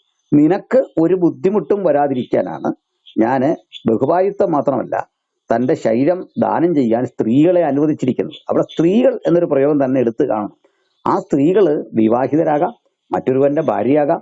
ഇങ്ങനെയൊക്കെയുള്ള ഒരു എക്സ്ട്രീമിലേക്ക് ദൈവം പറയുമ്പോൾ അവിടെ നാണം കെട്ടുപോകുന്നത് ദൈവം മാത്രമല്ല, അള്ളാഹു മാത്രമല്ല, പ്രവാചകൻ കൂടിയാണ്. അത് ഇന്നത്തെ സമൂഹം തിരിഞ്ഞിരുന്ന് വിമർശിക്കുമ്പോൾ എന്താണ് പറയുന്നത്? മറ്റേ കാര്യമാണെങ്കിൽ പറയുന്നത്, അത് ആയിഷയുടെ കാര്യത്തിൽ പറയുന്നത് അന്നത്തെ മനുഷ്യർ അങ്ങനെ പല കാര്യങ്ങൾ പ്രായവ്യത്യാസം ചെയ്തിട്ടുണ്ട്. പക്ഷെ ഇതിനെപ്പറ്റി എന്ത് പറയും? ഈ ശരീരദാനത്തിന് സ്ത്രീകളെ അനുവദിക്കുന്ന അള്ളാഹുവിന്റെ രീതിയെപ്പറ്റി എന്ത് പറയും? അത് അന്നത്തെ മനുഷ്യരുടെ ഇടയിൽ അങ്ങനെ ശരീരദാനം എന്നൊരു പ്രക്രിയ ഉണ്ടായിരുന്നോ? അത് അങ്ങനെ വിട്ടുകളയാം എന്ന് പറയാൻ പറ്റുമോ? അതാണ് നമ്മുടെ മറ്റൊരു ചോദ്യം. ഇതിന് ഉത്തരമുണ്ടാവില്ല. അപ്പൊ അള്ളാഹുവിന് ശേഷം അള്ളാഹുവാണ് മുഹമ്മദിന്റെ ഈ വ്യക്തിത്വത്തെ ഇത്ര ഇകഴ്ത്തുന്നത്. കാരണം അദ്ദേഹത്തെ ഒരു സ്ത്രീ തൽപരനായിട്ടോ ഒക്കെ പരാമർശിക്കുന്നു. അദ്ദേഹത്തിന്റെ രീതിയിൽ നിന്ന് കാണാൻ കഴിയുന്നു. പിന്നെ അള്ളാഹു ഇദ്ദേഹത്തിന്റെ ആഗ്രഹങ്ങൾ ഈ രൂപത്തിൽ സാധിച്ചു കൊടുക്കുന്നു. അത് സയ്യിദിന്റെ ഭാര്യയുടെ വിഷയമെടുത്താലും അതുപോലെ തന്നെ നമ്മൾ കാണുന്ന പോലെ മറ്റേ എന്താ പറയുക, അള്ളാഹു അനുവദിച്ചു കൊടുക്കുന്ന ദാനങ്ങളുടെ കൂടെ പറയുന്ന ചില വിഷയങ്ങളാണെങ്കിലും, മാര്യത്തിന്റെ വിഷയമാണെങ്കിലും, മാര്യത്ത് സ്വർഗീയ പത്നിയാണ്, നിനക്ക് അവളെ പ്രാപിക്കാം എന്ന് തന്നെ കൊടുക്കുന്ന കാര്യമാണെങ്കിലും, അതിനു മുമ്പ് അള്ളാഹുവെ ചൊല്ലി അദ്ദേഹം സത്യം ചെയ്യുകയും ആ സത്യം പിന്നീട് മാറ്റുകയൊക്കെ ചെയ്യുന്ന കാര്യങ്ങളൊക്കെ തന്നെ ഈ മുഹമ്മദിന്റെ ഇമേജ് തകർത്തതിൽ അള്ളാഹു വഹിച്ച പങ്ക് വളരെയാണ്. അപ്പൊ അവിടെ അള്ളാഹു വിമർശിക്കപ്പെടും. അടുത്ത കാര്യം, നമുക്ക് ഈ മുഹമ്മദിനെ വിമർശിച്ചു തരാം, അത് ബുഖാരിയാണ്. കാരണം ഈ മനുഷ്യന്റെ ഈ കഷ്ടപ്പാട് കൊണ്ട്, അത് 200 കൊല്ലം കഴിഞ്ഞ് ഈ 12,000 മൈലുകൾ താണ്ടി കുതിരപ്പുറത്ത് അധ്വാനിച്ച് കഷ്ടപ്പെട്ട് ഇതൊക്കെ എത്ര കണ്ട് ശരി എന്നുള്ളത് മറ്റൊരു വിഷയം. വെള്ളം കുടിക്കാതെ, കല്യാണം കഴിക്കാതെ, ഓർത്തണം. ഇത് കഴിഞ്ഞിടയ്ക്ക് ജാമിദ ടീച്ചർ ഒരു വീഡിയോ ചെയ്തിട്ടുണ്ട്. ഓരോ ആയത്തും ഇങ്ങനെ എഴുതിയ ഓരോ ഹദീസും എഴുതിയ ശേഷം കുളിക്കുമായിരുന്നു. ഇത്രയും ഹദീസ് എഴുതി കുളിച്ച് ഇതിനൊക്കെ സമയത്തിന്റെ ആ കണക്ക് വെച്ചവർ അതിന്റെ ചില അശാസ്ത്രീയത പറയുന്നുണ്ട്. ആ വീഡിയോ നിങ്ങൾ കണ്ടാൽ മതി. അപ്പോൾ ഇനി നമുക്കതൊന്നും പ്രശ്നമല്ല. അപ്പൊ അങ്ങനെയൊക്കെ എഴുതി അദ്ദേഹം പൊലിപ്പിച്ച കാര്യങ്ങൾ മുഹമ്മദിനെ സത്യത്തിൽ അദ്ദേഹത്തിന്റെ പക്കൽ ഒരു സ്ഥിതിവിശേഷം, നല്ലൊരു അവസ്ഥാവിശേഷം കൈവന്നാണ്. മുഹമ്മദിനെ പോസിറ്റീവ് ക്യാരക്ടറാക്കാൻ പറ്റിയ ഒരു ചാൻസ് അദ്ദേഹത്തിന് കിട്ടിയതാണ്. അദ്ദേഹം എഴുതി പിടിപ്പിച്ചതോ കേട്ടറിഞ്ഞതോ അദ്ദേഹത്തിന്റെ പേരിൽ ആരെങ്കിലും ചെയ്തതോ ഇതൊക്കെ വായിച്ചാൽ അതിലെ 99% കാര്യങ്ങളിലും മുഹമ്മദ് വിമർശിക്കപ്പെടുന്നു. അതിനുള്ള കാരണങ്ങളാണ്. പിന്നെ എഴുതിയിട്ടുള്ളത് മുസ്ലിമും മറ്റ് സ്വഹീഹായ ഹദീസുകൾ. നമ്മൾ ഷിഹാഹുൽ ഹുസിദ്ദ എന്ന് പറയുന്ന ആ കൃതികളിലൊക്കെ തന്നെ പഠിച്ചാൽ കനത്ത മുഹമ്മദ് നിന്ന നിങ്ങൾക്ക് കാണാൻ പറ്റും. ഇനി അടുത്ത നിന്നിച്ചാരാണ്? അത് സാക്ഷാൽ തബരിയാണ്. തബരിയുടെ എഴുത്തുകളാണ്. അൽ തബരിയുടെ എഴുത്തുകളിൽ കൃത്യമായി തന്നെ മുഹമ്മദിന്റെ ഇത്തരത്തിലെ ഇംഗിതങ്ങളും വ്യാഖ്യാനങ്ങളും ഒക്കെ തന്നെ കൃത്യം എഴുതിയിട്ടുണ്ട്. പിന്നെ ഇങ്ങോട്ട് ജലാലുദ്ദീനാണെങ്കിലും പിന്നെ നമ്മുടെ മലയാളത്തിലേക്ക് വന്നാൽ ഇവരൊക്കെ കൂടി തന്നെ ചെയ്തത് നിന്ന തന്നെയാണ്. ഇപ്പൊ നമുക്ക് എം അക്ബർ സാഹിബിന്റെ ചോദ്യോത്തര പരിപാടിയുണ്ട്. ഈ പരിപാടിയിൽ ഇത്തരം ചോദ്യങ്ങൾ വരുമ്പോഴൊക്കെ അദ്ദേഹം അതിനോട് പ്രതിരോധിക്കുന്ന ഒരു രീതിയുണ്ട്. ആദ്യം അദ്ദേഹം മറ്റൊരു വിഷയം ഇതിൽ കൊണ്ടുവന്ന് മറയ്ക്കാൻ വേണ്ടിയിട്ട് ശ്രമിക്കും. അപ്പോൾ അത് എല്ലാം പാളിപ്പോകുന്നുണ്ട്. അത്തരത്തിലുള്ള ചോദ്യങ്ങളിൽ ഉത്തരം കൊടുക്കുന്ന രംഗങ്ങൾ സൗത്ത് എന്ന തോട്ടത്തിലെ സംഭവം എടുക്കുമ്പോൾ അതുപോലെ ഉത്തരം തീരെ പറയാൻ പറ്റാത്തതാണ് ഈ കുഞ്ഞിന്റെ വിഷയം. ഇതൊന്നും എനിക്ക് തോന്നുന്നു ഏഷ്യാനെറ്റിലെ വിനു ഒന്നും ഇത് അറിഞ്ഞിട്ടേ ഇല്ലെന്ന് തോന്നുന്നു.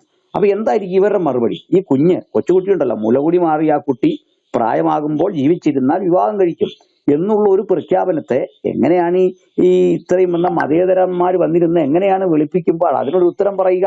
അതിന്റെ അഭിപ്രായം പറയണ്ടേ? അതിന് പറയാൻ പോകുന്ന അഭിപ്രായം അങ്ങും ഇങ്ങും കൊള്ളാത്തൊരു ഉത്തരം. അത് പഴയ കാര്യമായിരുന്നു. പഴയ കാര്യമാണെങ്കിൽ അത് എടുത്തിട്ടേണ്ടി വരുന്ന എന്തുകൊണ്ടാ? ഇന്നത്തെ ചർച്ചയിൽ ഷാജഹാൻ മമ്പാട് എന്ന പേരുള്ള ഒരു എഴുത്തുകാരുണ്ട്. മാടമ്പാടോ അങ്ങനെയാണ് കൃത്യം. എഴുത്തുകാരെന്നാണ് അദ്ദേഹത്തിന്റെ പേരിന്റെ താഴെ കൊടുത്തിരിക്കുന്നത്. അദ്ദേഹത്തിന്റെ കൃതികൾ ഞാൻ വായിച്ചിട്ടില്ല.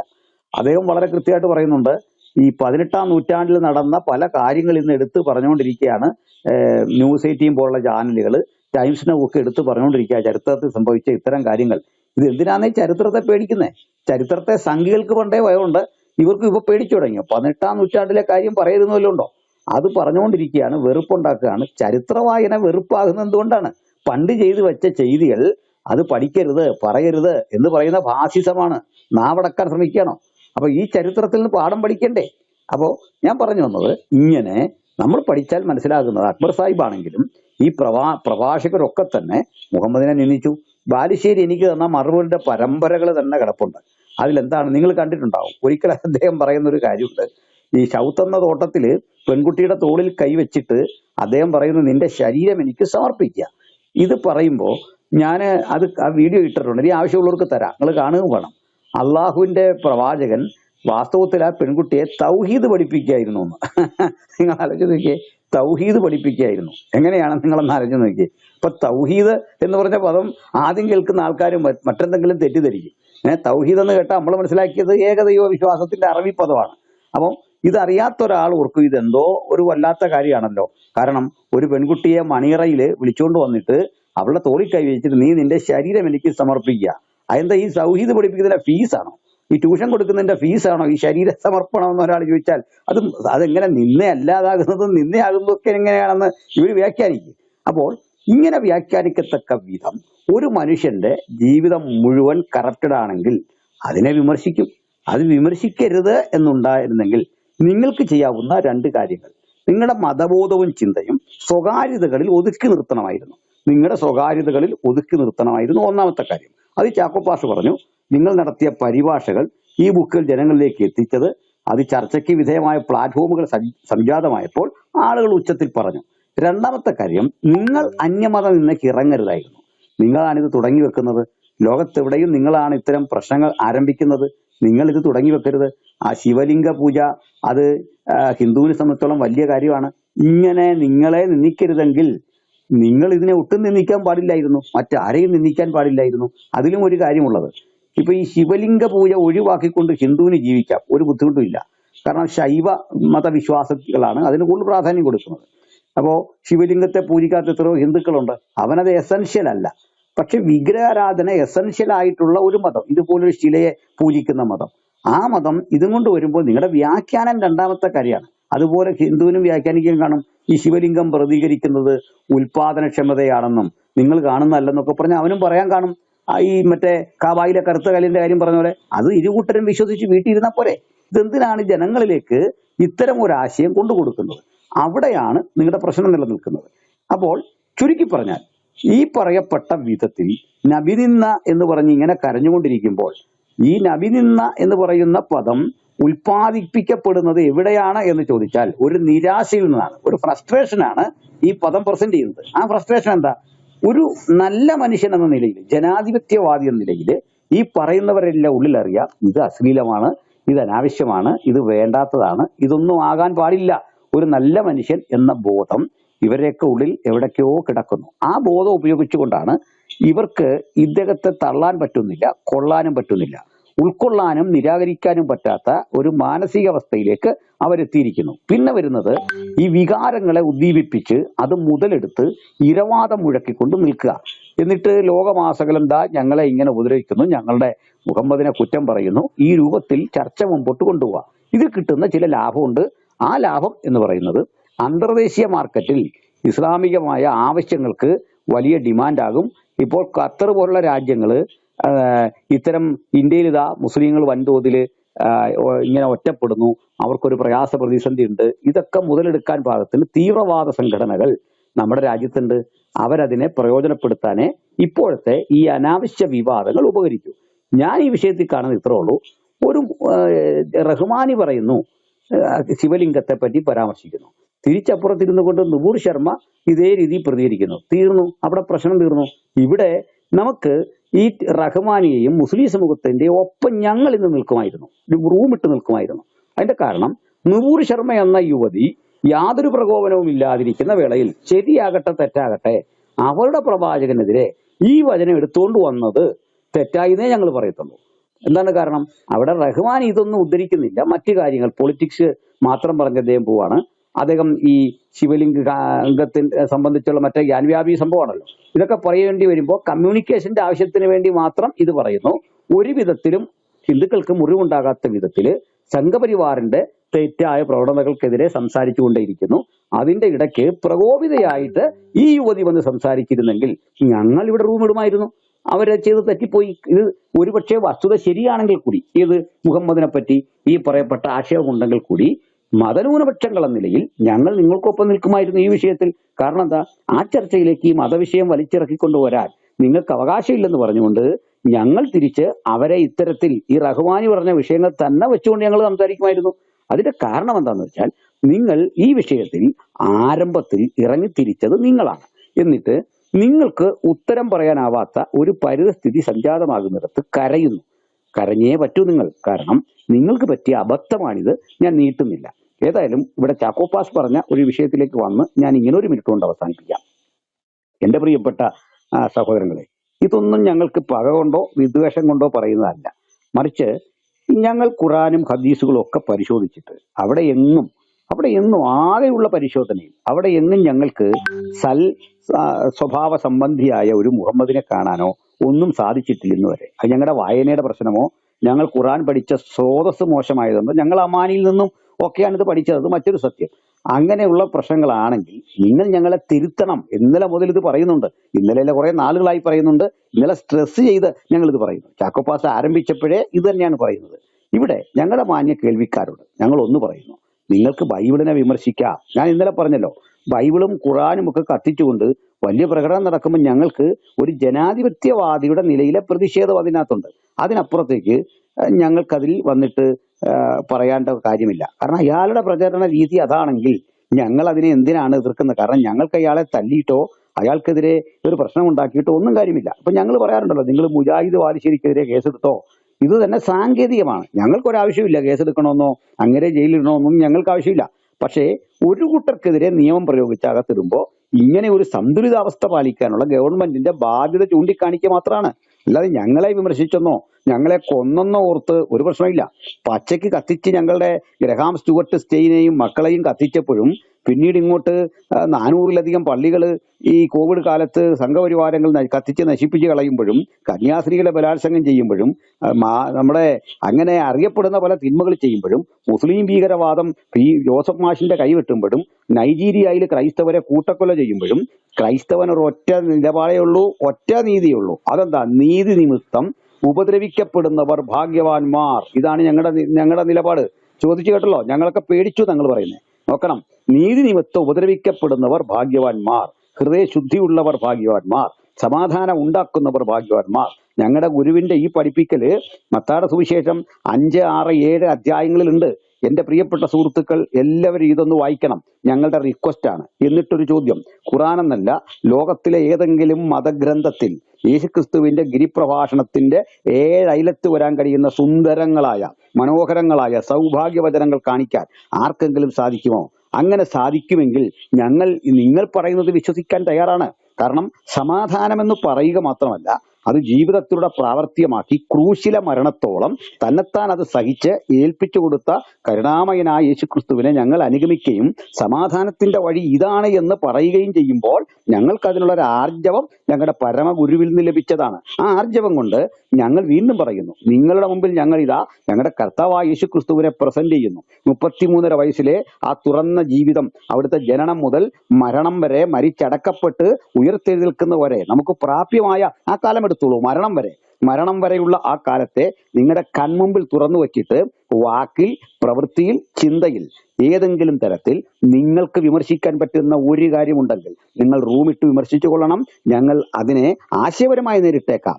പക്ഷേ ഇങ്ങനെ വിമർശിക്കാൻ ഒരുത്തനും ആയുധം കൊണ്ട് കൊടുക്കാതെ അക്ഷോഭ്യനായ സമൂഹമധ്യത്തിൽ നിന്ന് യാതൊരു ഊനവും പറയാനില്ലാത്ത സാക്ഷാൽ ദൈവത്തിന്റെ കുഞ്ഞാടായവനെ ഒരിക്കൽ കൂടി ഇത് കേൾക്കുന്നവരുടെ നടുവിൽ ഉയർത്തിക്കാട്ടിക്കൊണ്ട് ഞങ്ങൾ ആവർത്തിക്കുന്നു, ഞങ്ങളുടെ സുവിശേഷത്തിന്റെ സംക്ഷിപ്തമായ ആ സംഭവം മറ്റൊരുത്തലും രക്ഷയില്ല. നാം രക്ഷിക്കപ്പെടുവാൻ ആകാശത്തിന് കീഴിൽ മനുഷ്യരുടെ ഇടയിൽ നൽകപ്പെട്ട നാമം കർത്താവായ യേശുക്രിസ്തുവിന്റെ നാമമാണെന്നും അവിടുത്തെ പുത്രന്റെ രക്തത്തിൽ നമുക്ക് അതിക്രമങ്ങളുടെ മോചനം എന്ന വീണ്ടെടുപ്പുണ്ടെന്നുള്ള പാപപരിഹാര സിദ്ധാന്തം ഉലകത്തോട് പറയുമ്പോൾ നിർമ്മലൻ, നിർദോഷൻ, പാപികളോട് വേറിട്ടവൻ, സ്വർഗത്തെക്കാൾ ഉന്നതനായവൻ എന്ന മഹിമയ്ക്ക് കാരണഭൂതനായ ആ ദൈവപുത്രനെ ഞങ്ങൾ നിങ്ങളുടെ മുമ്പിൽ അഭിമാന പുരസ്സരം ഒരിക്കൽ കൂടി ഉയർത്തിക്കാട്ടുന്നു. അതിന്റെ മുമ്പിൽ മുഹമ്മദ് എന്ന ഒരു വ്യക്തിത്വത്തെ പ്രത്യേകിച്ച് അവഹേളിക്കേണ്ട ഒരാവശ്യവും ഞങ്ങളുടെ മുമ്പിലില്ല. ഞങ്ങൾ ചെയ്യുന്നത് ആയത്തുകൾ വായിക്കും, ഹദീസുകൾ വായിക്കും, സീറകൾ വായിക്കും, തഫ്സീറുകൾ വായിക്കും, ചരിത്രം കൃത്യമായിട്ട് ഉദ്ധരിക്കും. നിങ്ങൾക്കും ഇതുപോലെ ഉദ്ധരിക്കാൻ അവകാശമുണ്ട്. അത് ഇന്ത്യ പോലൊരു രാജ്യം ഭരണഘടനാപരമായി നമുക്ക് തരുന്ന സ്വാതന്ത്ര്യമാണ്. അല്ല, 153A അനുസരിച്ച് ഞങ്ങളുടെ വാക്കുകൾ മതനിന്ന കുറ്റം ചുമത്തി അകത്തിടത്തക്ക വിധത്തിൽ കാരണമുണ്ടെങ്കിൽ ഞങ്ങൾക്ക് ആ തെറ്റ് ചെയ്യാതിരിക്കണം. ഭരണഘടനയോട് ഞങ്ങൾക്ക് നീതി പുലർത്തണം. ഞങ്ങളുടെ പ്രിയപ്പെട്ടവരോട് ഞങ്ങൾക്ക് സഹവർത്തിത്വം പുലർത്തണം. അതുകൊണ്ട് ദയവായി ഏതെങ്കിലും ഒരാൾ ഞങ്ങളെ ഒന്ന് പറഞ്ഞു ബോധ്യപ്പെടുത്തണം. എന്താണ് ഈ നബി നിന്ന? ഒരു പിടിയും കിട്ടുന്നില്ല. തൽക്കാലം അറിവുള്ളവർ പറഞ്ഞു തരിക. ഞാൻ നിർത്തുന്നു. നന്ദി. Okay, thank U Chacko pastor. ഇവിടെ അനിൽ പാസ്റ്റർ, ചാക്കോ പാസ്റ്ററും അനിൽ പാസ്റ്ററും രണ്ടുപേരും കൃത്യമായിട്ട് നമ്മളോട് സംസാരിച്ചു കഴിഞ്ഞു. നിങ്ങൾ വിശദീകരിച്ചു തരിക, എന്താണ് നബിനിന്ദ എന്ന് വിശദീകരിച്ചു തരിക. പിന്നെ ഈ പുസ്തകം വായിച്ചാലാണ് നബിനിന്ദ ഉണ്ടാവുക. അജീഷ് ബ്രദറെ ഒന്ന് മ്യൂട്ട് ചെയ്യാവോ? എന്താണ് നബിനിന്ദ? അത് മാത്രമല്ല, വിശുദ്ധ ബൈബിള് എത്രത്തോളം വായിക്കുന്നു അത്രത്തോളം അനുഗ്രഹിക്കപ്പെടുന്നു. വിശുദ്ധ ബൈബിളിനകത്തുള്ള ഞങ്ങളുടെ കർത്താവായ യേശുക്രിസ്തുവിന്റെ ജീവിതം, മഹത്വമേറിയ ജീവിതം, ആ കർത്താവായ യേശുക്രിസ്തുവിനെ ഉയർത്തുന്ന വിശുദ്ധ ബൈബിൾ, അത് എത്രമാത്രം ആരൊക്കെ വായിക്കുന്നവരെല്ലാം അനുഗ്രഹിക്കപ്പെടുന്നു. ഓരോ നിന്ദയും അവിടെ നടക്കുന്നില്ല, ഒരു വിഷയം അതിനകത്തില്ല. അതുകൊണ്ട് വിശുദ്ധ ബൈബിളിലേക്ക് തിരിയുക എന്നുള്ളത് ഇത്തരണത്തിൽ ഒരു ഉത്തരമായി ഞങ്ങൾ ഇസ്ലാമിക സഹോദരങ്ങളോടും പറയുകയാണ്. നമ്മുടെ കൂടെ ഒരു അച്ഛനുണ്ടായിരുന്നു, അജീഷ് ബദരെ പറ്റും, തുഷാരി അച്ഛൻ. ഫ്രീ ആണോ അച്ഛൻ? തുഷാരി അച്ഛൻ.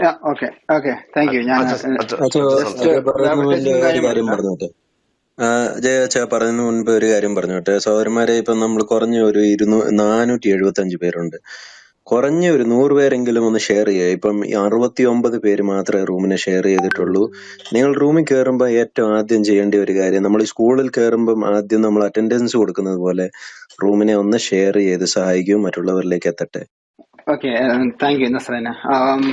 എനിക്ക് ഒരു കാര്യം മാത്രമേ പറയാനുള്ളൂ. ഇപ്പം ഇപ്പം അനിൽ പാസ്റ്റർ പറഞ്ഞതുപോലെ ഇപ്പം നമ്മുടെ ചാനൽ ചർച്ചകളെല്ലാം കാണുമായിരുന്നു. അപ്പം അതിന് ഈ നൂപുർ ശർമ്മ പറയുന്നതിന് തൊട്ട് മുമ്പ് ഈ പ്രൊവോക്കേറ്റീവ് ആയിട്ട് സംസാരിച്ച വ്യക്തിയുടെ കാര്യം ഇപ്പം മനോരമ ചാനലിൽ അതിന്റെ സംസാരത്തിന്റെ ഇടയ്ക്ക് ജസ്റ്റ് ഒന്ന് പറഞ്ഞു പോകുന്നുണ്ട്. പക്ഷെ അതിനെ ടച്ച് ചെയ്യാതെ മീൻസ് അതിനകത്ത് വന്നിരിക്കുന്ന രാഷ്ട്രീയ പ്രതിനിധികളാണ് വന്നത്. അപ്പം നമ്മുടെ രാഷ്ട്രീയം തന്നെ എത്രമാത്രം ദുഷിച്ചു പോയിരിക്കുന്നു, എത്രമാത്രം വൺ സൈഡഡ് ആണ് എന്നുള്ളതാണ് ഇത് കാണിക്കുന്നത്. ഈ ചാനൽ ചർച്ചകളെല്ലാം കാണിക്കുന്ന അത് തന്നെയാണ്, വൺ സൈഡ്. ഒന്നുകിലും മാധ്യമങ്ങൾ വൺ സൈഡഡ് ആയിരിക്കും, അല്ലെങ്കിൽ അതിൽ വന്നിരിക്കുന്ന പൊളിറ്റിക്കൽ ലീഡേഴ്സ് വൺ സൈഡഡ് ആയിട്ട് ഇത് ചെയ്യുന്നുള്ളൂ. മറ്റു കാര്യങ്ങളൊന്നും ഒന്നിനെ കുറിച്ചും പറയാതെ ഇത് മാത്രം കോൺസെൻട്രേറ്റ് ചെയ്യുന്ന, അവരുടെ വാക്കുകളെ മാത്രം കോൺസെൻട്രേറ്റ് ചെയ്തുകൊണ്ട് സംസാരിക്കുന്ന ഒരു രീതി. ഇതിനകത്ത് നിങ്ങൾ എല്ലാരും ചോദിക്കുന്നത് പോലെ ചോദ്യം ഇത് മാത്രമേ ഉള്ളൂ, എന്താണ് ഇവര് മതനിന്ദ അല്ലെങ്കിൽ പ്രവാചക നിന്ദ എന്നതുകൊണ്ട് ഉദ്ദേശിക്കുന്നതെന്ന് നമുക്ക് ഇതുവരെയും ഒരു ചർച്ചയിലും നമുക്ക് ഇതുവരെയും മനസ്സിലായിട്ടില്ല. നമുക്ക് ഇന്നലെ നമ്മൾ ഒത്തിരി നേരം ഇതുപോലെ റൂം ഇട്ടു സംസാരിച്ചു, ആരും ഒരടുത്തരം പോലും പറയുന്നില്ല എന്താണ് അവിടെ ചെയ്തിരിക്കുന്ന ഈ നൂപുർ ശർമ്മ ചെയ്ത തെറ്റ് എന്നുള്ളത്. ഇപ്പം രാഷ്ട്രീയക്കാർ പലതും പറയുന്നുണ്ടാവും, BJP-ക്കാർക്കെതിരായിട്ട് കോൺഗ്രസിനും CPM-നും പറയാനായിട്ടുള്ള ഒരു അവസരമായിട്ട് അവരതിന് മാക്സിമം വിനിയോഗിക്കുന്നുണ്ട്. എങ്കിൽ പോലും യാഥാർത്ഥ്യങ്ങളെയും സത്യങ്ങളെയും മറച്ചു വെച്ചുകൊണ്ടുള്ള ഒരു സംസാര രീതിയാണ് നമ്മൾ മാധ്യമങ്ങളുടെ ഭാഗത്തു നിന്നും അതുപോലെ തന്നെ രാഷ്ട്രീയക്കാരുടെ ഭാഗത്തു നിന്നും കേൾക്കുന്നതും കാണുന്നതും. അതൊരു സൈഡ്. രണ്ടാമത്തെ അതിന്റെ ഒരു വശം എന്ന് വെച്ചാൽ, ഒരു നല്ല വശം എന്ന് പറയുന്നത്, ഇത് കുറേയും കൂടെ ചർച്ചയായി, ആൾക്കാർ ഇതിനെക്കുറിച്ച് കുറച്ചും കൂടെ വായിക്കാനായിട്ട്. അപ്പൊ നൂപുർ ശർമ്മ പറഞ്ഞത് ശരിയാണോ തെറ്റാണോ, ആ സ്ത്രീയെ വിമർശിക്കാൻ വേണ്ടിയിട്ടാണെങ്കിൽ പോലും അത് പറഞ്ഞത് സത്യമാണോ അല്ലയോ എന്നുള്ളത് പലരും അന്വേഷിച്ചു തുടങ്ങി, പലരും അതിനെക്കുറിച്ച് സംസാരിക്കുന്നു, വായിക്കുന്നു. അത് ഒരു വളരെ വൈഡ് ആയിട്ടുള്ള ഒരു ഓഡിയൻസിലോട്ട് ഈ വിഷയങ്ങളെല്ലാം എത്തി. അത് അതിന്റെ ഒരു നേട്ടമായിട്ട്, ഇങ്ങനെ ഒരു വിവാദം ഉണ്ടായതിന്റെ നേട്ടമായിട്ടാണ് ഞാൻ കാണുന്നത്. കാരണം ഇങ്ങനെ ഒരു ഭാഗം ഉണ്ടെന്നുള്ള കാര്യം ഇപ്പം നോർത്ത് ഇന്ത്യയിലൊക്കെ ഉള്ള എത്രമാത്രം അവർക്ക് അറിയാമെന്ന് എനിക്കറിയത്തില്ല. എങ്കിൽ പോലും അതൊരു വളരെ വലിയ ഒരു ഓഡിയൻസിന്, വൈഡ് ആയിട്ടുള്ള ഒരു ഓഡിയൻസിലോട്ട് ഇത് എത്തിച്ചേർന്നിട്ടുണ്ട് എന്നുള്ളത് ഒരു സത്യമായിട്ടുള്ള കാര്യമാണ്. അപ്പം അതാണ് അതിൻ്റെ അകത്ത് ഞാൻ കാണുന്ന ഒരു നന്മയായിട്ട് കാണുന്നത്. അപ്പൊ ആ സ്ത്രീയുടെ വായിൽ നിന്ന് വന്ന അബദ്ധത്താൽ വന്നതല്ല, പ്രൊവോക്കേറ്റീവ് ആയിട്ട് സംസാരിച്ചതിന് മറുപടി പറഞ്ഞതാണ്.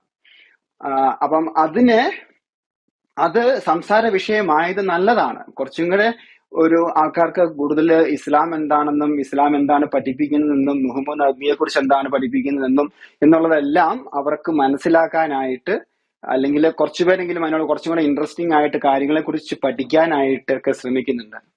അപ്പം അതൊരു നല്ല വശമായിട്ട് ഞാൻ കാണുന്നു. പക്ഷെ എനിക്കിതുവരെയും മനസ്സിലാകാത്തൊരു കാര്യം, നമുക്ക് ആർക്കും മനസ്സിലാകാത്തൊരു കാര്യം, എന്താണ് ഇവർ ഉദ്ദേശിക്കുന്നത്, മതനിന്ദ അല്ലെങ്കിൽ നബിനിന്ദ, പ്രവാചക നിന്ദ എന്ന് പറയുന്നത് എന്താണ്.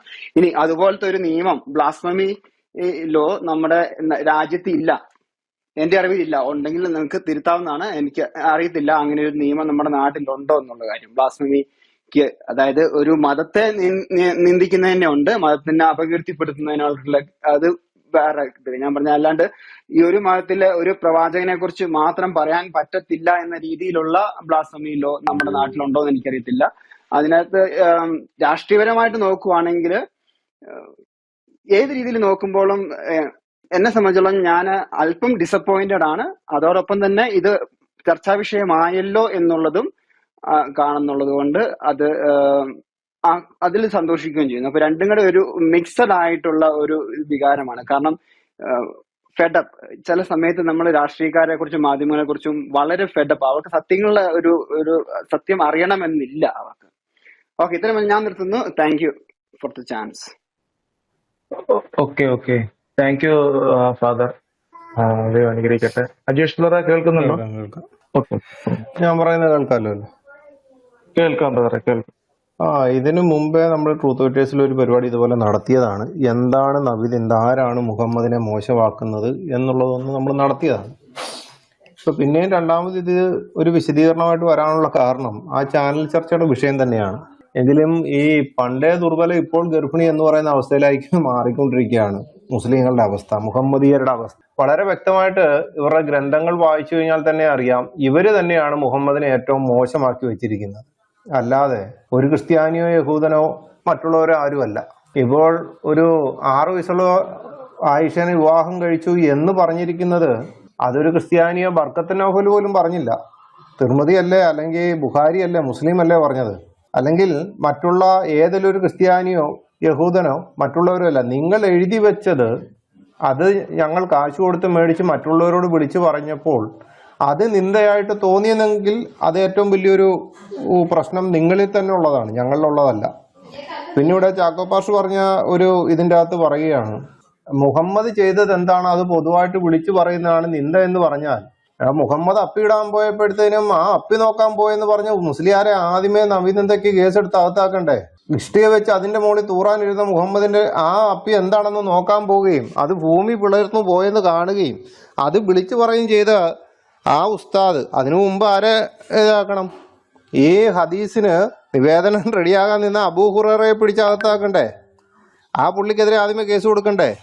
ഇല്ലാന്നുണ്ടെങ്കിൽ മൈക്ക് വെച്ച് കെട്ടി പല പ്രസംഗം നടത്തിയപ്പോഴത്തേനും ആ അപ്പി പോലും ഭൂമി വിഴുങ്ങിക്കൊണ്ട് പോയി എന്ന് വിളിച്ചു പറഞ്ഞ ആ പുള്ളിയെ വേണ്ടേ ആദ്യമേ അറസ്റ്റ് ചെയ്യാൻ? എന്തുകൊണ്ട് നിങ്ങളത് ചെയ്യുന്നില്ല? അപ്പൊ ബാക്കിയുള്ളവരുടെ പുസ്തകങ്ങളെടുത്ത് വിമർശിക്കുമ്പോഴത്തേരും 2 വശത്തും അടിക്കുന്ന വീക്കേണ്ട പോലെ കൊട്ടി ഘോഷിച്ച് കിടക്കാം. ഇസ്ലാമിന്റെ ഏതെങ്കിലും ഒരു പുസ്തകം എടുത്ത് പറയുകയോ അല്ലെന്നുണ്ടെങ്കിൽ മറ്റുള്ളവരിലേക്ക് അത് എത്തിക്കുകയോ ചെയ്തു കഴിഞ്ഞാൽ അതെന്ത് അഭിനന്ദയാണ്? മുഹമ്മദ് ചെയ്തതല്ലേ പറഞ്ഞിട്ടുള്ളൂ, ചെയ്യാത്ത വല്ലതും പറഞ്ഞു ഞങ്ങള്? വഴിയിൽ ഒരു പെണ്ണിനെ കണ്ട് മോഹം തോന്നി തോൽപാത്രം കഴുകിക്കൊണ്ടിരുന്ന പെണ്ണിന്റെ പിന്നാലെ പോയിട്ടുണ്ടെന്ന് എഴുതി വെച്ചതുകൊണ്ടല്ലേ ഞങ്ങൾ വിളിച്ചു പറഞ്ഞത്, അല്ലാതെ എഴുതി വെക്കാത്തതൊന്നും വിളിച്ചു പറഞ്ഞില്ലല്ലോ. അതിപ്പോ ആരാണ് പ്രശ്നം ഉണ്ടാക്കിയത്? നിങ്ങൾ തന്നെയല്ലേ, അല്ലാതെ ഞങ്ങളും വല്ലതും ആണോ? ഇതാദ്യമേ നിങ്ങളൊന്ന് ചിന്തിക്കണമായിരുന്നു. 10-25 വർഷത്തിന് മുമ്പ് നമ്മുടെ വർഗീസ് സാമുൽ പാസ്റ്റർ ആണല്ലോ ഇതിന് തുടക്കം കുറിച്ചുകൊണ്ട് മുമ്പോട്ട് വരുന്നത്, പരസ്യമായിട്ടുള്ള വേദിയിലേക്ക് ഇവരെ വിളിച്ചുകൊണ്ട് വരുന്നത്. അതിനു മുമ്പ് നിങ്ങൾ ആറാടിയ ഒരു സമയം ഉണ്ടായിരുന്നു. എന്നും അറിയാൻ വയ്യാത്ത ഏതെങ്കിലും ബൈബിൾ കോളേജിൽ പഠിപ്പിച്ചുകൊണ്ടിരുന്ന അച്ഛന്മാരെയോ അല്ലെങ്കിൽ കുർബാന ചൊല്ലിക്കൊണ്ടിരുന്ന അച്ഛന്മാരെയോ അല്ലെങ്കിൽ ഒന്നും അറിയാത്ത പാസ്റ്റർമാരെയോ വിളിച്ചുകൊണ്ട് പോയി അല്ലെങ്കിൽ ഏതെങ്കിലും സ്വാമിയെ വിളിച്ചുകൊണ്ട് പോയിട്ട് ആദ്യമേ എന്ത് ചെയ്യും? നിങ്ങൾ പറയൂ ഇസ്ലാമിനെ പറ്റി, സ്നേഹസമ്പാദമല്ലേ, വിളിച്ചവരല്ലേ, അവരെ പറ്റി എന്ത് ചെയ്യും? മുഹമ്മദിനെ പറ്റി 2 നല്ല വാക്കും ഇസ്ലാമിനെ പറ്റി ഒരു നല്ല വാക്കും പറഞ്ഞ ആ പാവപ്പെട്ട അച്ഛന്മാരും പാസ്റ്റർമാരും സ്വാമിമാരും പോയി കഴിയുമ്പോഴത്തേനും മറ്റേ പാമ്പാട്ടി ഇങ്ങോട്ട് എണ്ണീറ്റ് വരും. പാമ്പ്, സർപ്പം 10 വിടർത്തി ആടുന്ന കണക്കൊരു പാമ്പുണ്ട്, MM അക്ബർ എന്ന് പറയുന്നൊരു പാമ്പ്. നിങ്ങൾ ഇന്നും നോക്കിക്കോ, എന്ത് ചോദ്യത്തിനും പുള്ളി ഒരു മറുപടി പറയാൻ വേണ്ടി നിൽക്കുകയാണെന്നുണ്ടെങ്കിൽ ഈ പാമ്പാട്ടി കുഴലൂതുമല്ലോ, കുഴലൂതുന്നതിനനുസരിച്ച് സർപ്പം 10 വിടർത്തി ആടുന്ന കണക്ക് ഇങ്ങനെ ആടിക്കൊണ്ടിരിക്കും പുള്ളി, മറുപടി പറയുന്നയാ.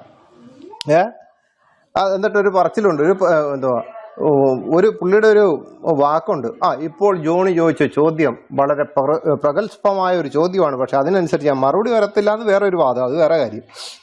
അപ്പോൾ ഈ പാമ്പാട്ടി മൈക്കിന്റെ മുമ്പിൽ കിടന്ന് പാമ്പാടി കണക്ക് ഇങ്ങനെ സംസാരിച്ചുകൊണ്ടിരുന്നപ്പോൾ ഒരാൾക്കും ഒരു കുഴപ്പമില്ലായിരുന്നു. അന്ന് ക്രിസ്ത്യാനികൾ കേസ് കൊടുക്കാൻ പോയില്ല, ഹിന്ദുക്കൾ കേസ് കൊടുക്കാൻ പോയില്ല. അവരുടെ ഗ്രന്ഥങ്ങളെയും പുരാണങ്ങളെയും എല്ലാം വിളിച്ച് മോശമാക്കി പറഞ്ഞുകൊണ്ടിരുന്നപ്പോൾ, ഈ ഗ്രന്ഥങ്ങൾ മുഴുവൻ മോശമാണെന്ന് പറഞ്ഞപ്പോൾ, ബൈബിള് മോശമാണെന്ന് പറയുമ്പോഴും, മറ്റുള്ള യജുർവേദം, സാമവേദം, അഥർവേദം, ഇത് വേദങ്ങളെല്ലാം മോശമാണെന്ന് പറഞ്ഞപ്പോഴും ഇവർ അതിൻ്റെ ഇടയ്ക്കൂടെ പറയുമായിരുന്നു, ഈ വേദങ്ങളിൽ നമ്മുടെ മമ്മൂഞ്ഞിനെ പറ്റി പറയുന്നുണ്ട്, ബൈബിള് മൊത്തം മോശമാണ്, സാഹിത്യമില്ല, വൃത്തികെട്ട പുസ്തകമാണ്, അശ്ലീലത മാത്രമേ ഉള്ളൂ, നിങ്ങൾ ഉത്തമഗീതം മാത്രം വായിച്ചാൽ മതി. പക്ഷെ ഉത്തമഗീതം 5-ാം അധ്യായത്തിൻ്റെ അകത്ത് നമ്മളെ പറ്റി പറയുന്നുണ്ട്. മനസ്സിലായോ? ഉളുപ്പുണ്ടോ നിങ്ങൾക്ക്? നേരെ ചൊവ്വേ നട്ടല് നിവർത്തി നിന്ന് സംസാരിക്കാൻ കഴിവില്ലാത്ത ഈ ജാതിയാണ് ബാക്കിയുള്ളവരുടെ പുസ്തകങ്ങൾ മൊത്തം മോശമാണെന്ന് പറഞ്ഞത്. നിങ്ങളുടെ ഈ സിറകളും ഖുറാനും ഹദീസുകളും തഫ്സീറുകളും എന്ന് വേണ്ട നിങ്ങളുടെ കർമ്മശാസ്ത്ര പുസ്തകങ്ങളെല്ലാം ചേർത്താൽ ഇസ്ലാമിന് നേരെ നിൽക്കാൻ പറ്റത്തില്ല. ഇസ്ലാമിന് നേരെ നിൽക്കണമെന്നുണ്ടെങ്കിൽ ബൈബിളൂടെ വേണം. മനസ്സിലായോ? വിശുദ്ധ വേദപുസ്തകം നിങ്ങൾ തള്ളിക്കളഞ്ഞെന്ന് പറയുന്നത് നിങ്ങളുടെ കൈ കടത്തിയെന്നും കാല് കടത്തിയെന്നും വെട്ടിത്തിരുത്തുകളും എല്ലാം ഉണ്ടെന്ന് പറയുന്ന വിശുദ്ധ വേദപുസ്തകം, സത്യവേദ പുസ്തകം ഇല്ലാതെ, വിശുദ്ധ ബൈബിൾ ഇല്ലാതെ ഒരു മുസ്ലിമിന് നേരെ എന്നിട്ട് ഇസ്ലാമിനെ പറയാൻ പറ്റത്തില്ല. അതോടെ മനസ്സിലായിക്കോ? പക്ഷെ ക്രിസ്ത്യാനിക്കൊരു ഒരു മിനിറ്റ് ഇതൊന്ന് തീർത്തോട്ടെ. അങ്ങനെ അല്ല, അജീഷ് ബ്രദറിനോട് സംസാരിക്കാൻ വേണ്ടിയിട്ട് ഒരു മുസ്ലിം സഹോദരൻ കയറി വന്നിട്ടുണ്ട്. അജീഷ് ബ്രദറിനെ പറ്റി പല കാര്യങ്ങളും അദ്ദേഹം ചാറ്റി പറഞ്ഞു. അപ്പം തീർച്ചയായിട്ടും ഇസ്ലാമിനെ പ്രതിരോധിക്കാൻ അജീഷ് ബ്രദറിനോട് മാത്രം സംസാരിക്കാൻ ഒരു സഹോദരൻ വന്നിട്ടുണ്ട്. വളരെ ഉപകാരം. ഞാൻ ഇതൊന്ന് തീർത്തിട്ടാണ്. അപ്പോൾ നിങ്ങൾക്ക് ഏത് രീതിയിലൊക്കെ സംസാരിക്കാൻ പറ്റുമോ നിങ്ങൾ ആ രീതിയിലെല്ലാം സംസാരിച്ചു. പക്ഷെ നിങ്ങൾ സംസാരിച്ച് തീർന്നതിന് ശേഷം ഞങ്ങളൊന്ന് തുടങ്ങി വെച്ചു. അവിടെയാണ് നിങ്ങൾ പെട്ടുപോയത്. ഞങ്ങളത് കൊടുത്തിട്ടുള്ള ഹദീസുകൾ ആദ്യകാലങ്ങളിൽ സാക്ഷി ഹദീസുകൾ എടുത്തിട്ട് വായിക്കുമ്പോഴത്തേന് ഇവർ പറഞ്ഞൊരു കുപ്രചരണമുണ്ട്. അത് അനിൽകുമാർ അയ്യപ്പൻ അല്ലെങ്കിൽ ജെറി തോമസ് അല്ലെ കെ.ഒ. തോമസ് പാസ്റ്റർ എഴുതിയ ഹദീസുകളാണ്, അല്ലാതെ ഇസ്ലാമിന് ആ ഹദീസ് ഇല്ലാന്ന്. ലാസ്റ്റ് പുസ്തകം ഏതാണെന്നും ബുക്ക് ഏതാണെന്നും എവിടുന്ന് മേടിക്കണമെന്നും കട പറഞ്ഞു കൊടുത്തപ്പോഴത്തേനും അവർ പോയി മേടിച്ച് വായിച്ചു നോക്കിയപ്പോഴത്തേനും മാനത്ത് വെള്ളിടി വെട്ടി കണക്കായിപ്പോയി. ഇതാണ് അവസ്ഥ. അതുകൊണ്ട് പണ്ടേ ദുർബല ഇപ്പോൾ ഗർഭിണി എന്ന് പറയുന്ന അവസ്ഥയിലാണ് നിങ്ങളുടെ അവസ്ഥ. ഏത് സമയവും നിങ്ങൾ സ്വർഗത്തിൽ ചെന്ന് മുസ്ലിയാക്കന്മാർ പ്രസവിക്കുന്നു, നിങ്ങളെ മുഹമ്മദിയർ പ്രസവിക്കുമെന്ന് പറഞ്ഞില്ലേ, ആ പ്രസവം നടക്കുന്ന പോലെ നിങ്ങൾ ഇനി പ്രസവിക്കത്തേ ഉള്ളൂ, അല്ലാതെ വേറൊന്നുമില്ല. നിങ്ങൾ എന്തിനാ തുടങ്ങി വെച്ചത്? അതുകൊണ്ട് ഞാനിവിടെ നിർത്തുകയാണ്. എന്നോട് സംസാരിക്കാൻ ഒരു സഹോദരൻ സ്നേഹപൂർവ്വം വന്നിട്ടുണ്ടെന്ന് പറഞ്ഞില്ല, ഞാൻ അദ്ദേഹമായിട്ട് സംസാരിക്കുക. അതുകൊണ്ട് നബിനിന്ദ നടത്തിയതും മറ്റുള്ളത് നടത്തിയതും ഞങ്ങളല്ല, നിങ്ങൾ തന്നെ, നിങ്ങളുടെ മുസ്ലിയാക്കന്മാർ തന്നെയാണ്. ഓക്കെ, എന്താണ് എന്നോട് സംസാരിക്കാനുള്ളത്? Okay okay, thank you Ajeesh ബ്രദറെ. നമുക്ക് ജയ്സ് ബ്രദറിലോട്ടൊന്ന് പോയിച്ച് പിന്നെ ഈ സവറിലോട്ട് പോകാം, AK-47 എന്ത് പറയുന്നു അജീഷ് ബ്രദറെ? അല്ല, പുള്ളിക്ക് എന്നോട് എന്തെങ്കിലും ചോദിക്കാണ്ടെങ്കിൽ അത്ര ആൾക്കാരൊന്ന് കേൾക്കട്ടെ എന്താണെന്നുള്ളത്. ഒന്ന് പറയൂ, എന്താണ് AK-47 ഓക്കെ വെടിവെപ്പാണോ? ഓക്കെ, താങ്കൾക്ക് എന്താണ് പറയാനുള്ളത്? പറഞ്ഞോളൂ, മൈക്കെടുത്തോളൂ. അല്ല, നിങ്ങളിപ്പോ നബീന്റെ അപ്പിയിട്ട കാര്യം പറയുന്നുണ്ടല്ലോ, അപ്പൊ നിങ്ങൾ അമ്മ അപ്പിയിട്ട കാര്യം ഇവിടെ വന്ന് പറയോ? അല്ല, എന്റെ മാതാവ് അപ്പിയിടാൻ പോയപ്പോഴത്തേന് അതിന് വ്യക്തമായിട്ടുള്ള ഒരു മറയുണ്ടായിരുന്നു, അതിനൊത്ത എല്ലാവിധമായിട്ടുള്ള കാര്യങ്ങളുണ്ട്. ഈ മാതാവിന്റെ ഞങ്ങൾ 6 മക്കൾ ആരും എന്റെ മാതാവിന്റെ അപ്പി എങ്ങോട്ടാ പോകുന്നതെന്ന് നോക്കാൻ പോയിട്ടില്ല. പക്ഷെ നിങ്ങളുടെ മുഹമ്മദ് 2 ഇഷ്ടിയെ വെച്ചിട്ട് അതിന്റെ മുകളിൽ കയറി തൂറിയപ്പോഴത്തേനും ആ തൂറൽ കാണാൻ വേണ്ടി വേറെ ഒരുത്തം പുറകിന് പോയി. ഇത് ആര് വിഴുങ്ങുന്നു എന്നറിയാൻ വേണ്ടി പോയി. ഇതെന്താ ഇദ്ദേഹത്തിന്റെ അപ്പിക്ക് ഇത്ര പ്രത്യേകത? എന്റെ മാതാവ് എന്തൊക്കെയാണ് ഭക്ഷണം കഴിച്ചിട്ടുണ്ടെങ്കിൽ അതൊന്ന് വോയിസ് കേൾപ്പിക്കണോ? അതൊന്ന് അതൊന്ന് അതല്ല, അതെടുത്ത് വെച്ചോ. ഞാനിതൊന്ന് ഞാനിതൊന്ന് പറഞ്ഞു തീർത്തോട്ടെ, പ്ലീസ് ഞാനിതൊന്ന് പറഞ്ഞു തീർത്തോട്ടെ, ഞാനിതൊന്ന് പറഞ്ഞു തീർത്തോട്ടെ. എൻ്റെ ഈ എല്ലാവർക്കും മാതാവ് ഉണ്ടല്ലോ. അതിപ്പോൾ ഇദ്ദേഹം ഈ AK-47 എന്ന് പറഞ്ഞ ആൾ വന്ന് ചോദിച്ച മാതാവിൻ്റെ കാലിൻ്റെ അടിയിലാണ് സ്വർഗം എന്ന് പറഞ്ഞു പഠിപ്പിച്ച ഈ മുഹമ്മദിനെ പറ്റി എന്നെ കൊണ്ട് ഇത്രയും പറയിപ്പിക്കാൻ വേണ്ടി താങ്കൾ ഇറങ്ങി വന്നിട്ടെങ്കിൽ അതെൻ്റെ കുഴപ്പമല്ല, അത് നിങ്ങളുടെ പ്രശ്നമാണ്. നിങ്ങൾ 5 നേരം നിസ്കരിച്ച് മാനത്തേക്ക് കുമ്പിട്ട് കണ്ടവൻ്റെ പുറകിൽ നിൽക്കുന്നവനെ കൊണ്ടുപൊക്കി കാണിച്ച് നിസ്കരിച്ച് കയറി വരുന്ന താങ്കൾക്ക് ഇതിനെപ്പറ്റി പറയാൻ പറ്റും, അതെൻ്റെ കുഴപ്പമല്ല, അതെൻ്റെ പ്രശ്നമല്ല. പക്ഷേ ഇവിടെ പ്രധാനമായിട്ട് പറയുന്നത് എൻ്റെ മാതാവ് എന്തൊക്കെയാണെങ്കിലും എനിക്കെൻ്റെ അമ്മയാണ്, അല്ലാതെ ഈ ലോകത്തിൻ്റെ ഒരു പ്രവാചകിയായിട്ട് വന്നതല്ല. പക്ഷെ താങ്കളുടെ മുഹമ്മദ് എന്ന് പറയുന്ന പ്രവാചകനോ കിബിലയ്ക്ക് നേരെ ഇന്ന് മൂത്രമൊഴിക്കരുതെന്ന് പറഞ്ഞിട്ട് കിബിലയ്ക്ക് അഭിമുഖമായിട്ട് ഇന്ന് മൂത്രമൊഴിച്ച വ്യക്തിയല്ലേ മുഹമ്മദ്? മരിക്കുന്നതിന് ചാകുന്നതിന് 1 വർഷത്തിന് മുമ്പ് കിബിലയ്ക്ക് നേരെ അപ്പിയിട്ടയാളല്ലേ മുഹമ്മദ്? അതിപ്പോ നിങ്ങള് റെഫറൻസ് കൊടുക്കണം.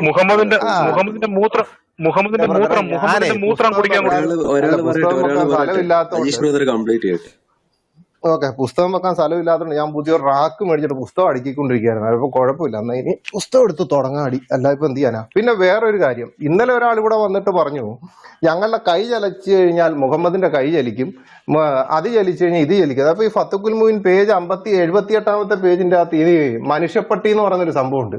ആ മനുഷ്യപ്പട്ടിക്കകത്ത് മുഹമ്മദിന്റെ വല്ലതും ചലിച്ചായിരുന്നോ മുഹമ്മദിയരെ?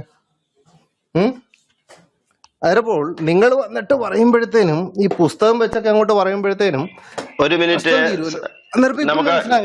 എന്റെ മാതാവും നിങ്ങളുടെ പ്രവാചകനും തമ്മിലുള്ള വ്യത്യാസം ഇനി എന്തെങ്കിലും പറയാണ്ട് പറഞ്ഞോ. അപ്പോഴത്തേനും ഞാൻ റെഫറൻസ് ഞാനൊന്ന് കേൾപ്പിച്ചു കൊടുക്കട്ടെ ആദ്യം. അവരുടെ മൗല്യമാർ തന്നെ പ്രസംഗിക്കുന്നവർ കേൾപ്പിച്ചു കൊടുക്കാം. ഞാനൊരു കാര്യം പറയട്ടെ, ഏതെങ്കിലും ഒരു മൗലിയാർ പ്രസംഗിച്ചും കൊണ്ട് ഇസ്ലാമിനെ അളക്കാൻ വരാൻ പാടില്ല. ഇതൊക്കെ ഹദീസുകൾ ഉള്ളതാണ്, അല്ലാണ്ട് വല്ല മൗലിയാമാര് പ്രസംഗിച്ചത് മാത്രമല്ല. സാധാരണ വ്യക്തിയാണല്ലോ നബി, സഹാബത്ത് മനസ്സിലാക്കിയതല്ലേ, അതിന്റെ ചരിത്രം വേറെയും വരുന്നുണ്ട്.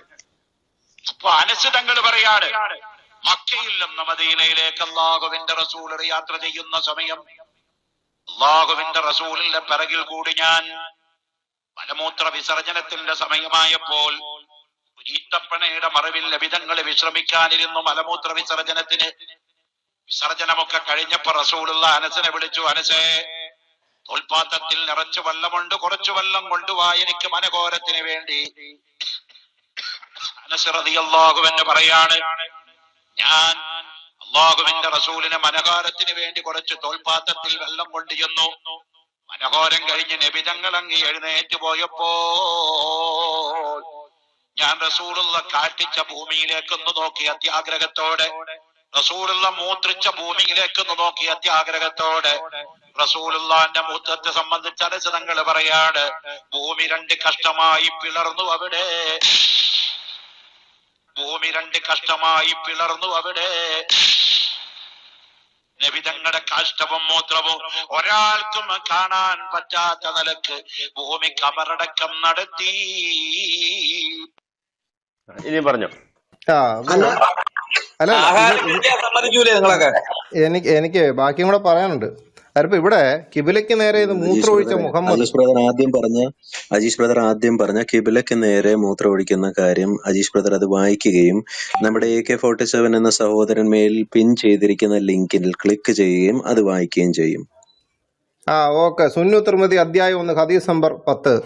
ജാബിർ ഇബ്നു അബ്ദുള്ളയിൽ നിന്ന് കിബിലയ്ക്ക് അഭിമുഖമായി മൂത്രമൊഴിക്കുന്നതിന് നബി നിരോധിച്ചു. എന്നാൽ തിരുമേനിയുടെ മരണത്തിന് 1 വർഷം മുമ്പ് അവിടുന്ന് കിബിലയ്ക്ക് അഭിമുഖമായി അങ്ങനെ ചെയ്യുന്നത് ഞാൻ കണ്ടു.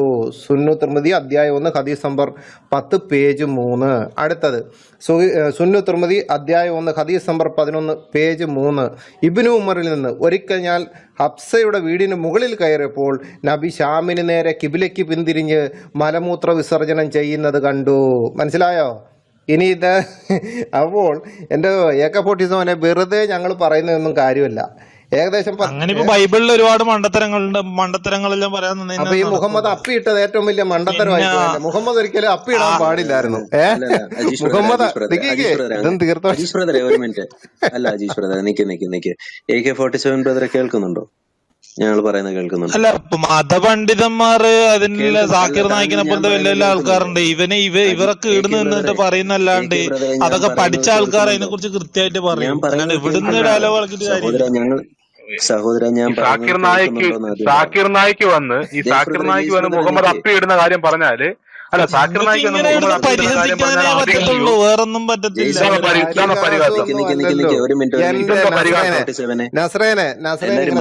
അതാണ് ഇവര് കിടന്നുകൊണ്ട് സംസാരിക്കുന്നത്. നമുക്ക് പറയാനുള്ള AK-47 ആദ്യം ഞാൻ പറയുന്നത് കേൾക്കുന്നുണ്ടോ? താങ്കൾ ആദ്യം അത് പറ. ഞാൻ കേൾക്കുന്നോണ്ടാണല്ലോ അതിന്റെ മറുപടി പറയുന്നത്. ആദ്യം താങ്കൾ മേളിലുള്ള ലിങ്ക് ഒന്ന് എടുത്തേ. ആദ്യം താങ്കൾ മേളിലുള്ള ലിങ്ക് ഒന്ന് വായിച്ചേ. മേളിലിട്ടിരിക്കുന്ന ലിങ്ക് ഒന്ന് വായിച്ചു. അപ്പോഴത്തേനും ഇവിടെ പറയാനുള്ള പറഞ്ഞു പോകാനേ. അതെ അജീഷ് ബ്രദർ ആദ്യം ഇദ്ദേഹം പറഞ്ഞ ബൈബിളിൽ ഏതാണ്ട് വൃത്തികേടൊക്കെ ഉണ്ടെന്ന് പറയുന്നു. അതുകൂടെ അല്ല നമ്മളിവിടെ ഈ മുഹമ്മദ് അപ്പിയിട്ട കാര്യം പറയുമ്പോഴത്തേനും പുള്ളി പറയാം ബൈബിളിൽ വൃത്തികേടുണ്ടോ. അതിപ്പോ ഈ അപ്പിയിടുന്ന കാര്യം എന്ന് പറയുന്നത് താങ്കളുടെ വീക്ഷണത്തിൽ മൊത്തം വൃത്തികേടാണല്ലേ. അതിപ്പോ മുഹമ്മദ് ഞങ്ങളെ ഇപ്പൊ ഇസ്ലാം മതത്തില് ഒരു ഏടില് ഒരു ഏടാണ് ഈ ബൈബിളിൽ നിന്ന് നിങ്ങൾ പറയപ്പെടുന്നത്. പക്ഷെ ഞങ്ങളത് വേറൊരു ടൈപ്പിലാണ് അതുള്ളത്. പക്ഷെ അത് ഒരു ഏടാ. 4 ഗ്രന്ഥത്തിൽ ആള് പോയോ? എങ്ങനെ? അല്ല ആള് പോയോ? എന്നോടല്ല സംസാരിച്ച ആള് പോയോ? അദ്ദേഹത്തെ താഴെ വിടല്ലേ. അദ്ദേഹത്തെ വിട്ടതാണെങ്കിൽ അദ്ദേഹത്തെ മുകളിൽ താഴെയൊന്നും വിട്ടില്ല. ആരെയും താഴെ വിട്ടിട്ടില്ല. അദ്ദേഹം പോയതാണ്. അദ്ദേഹം താഴെയുണ്ട്. കേറുവാ. എന്തിനാ കുഞ്ഞാ താഴിലേക്ക് പോയത്? കേറുവാ. ബൈബിളിനകത്ത് അജീഷേ ആ മൗലവി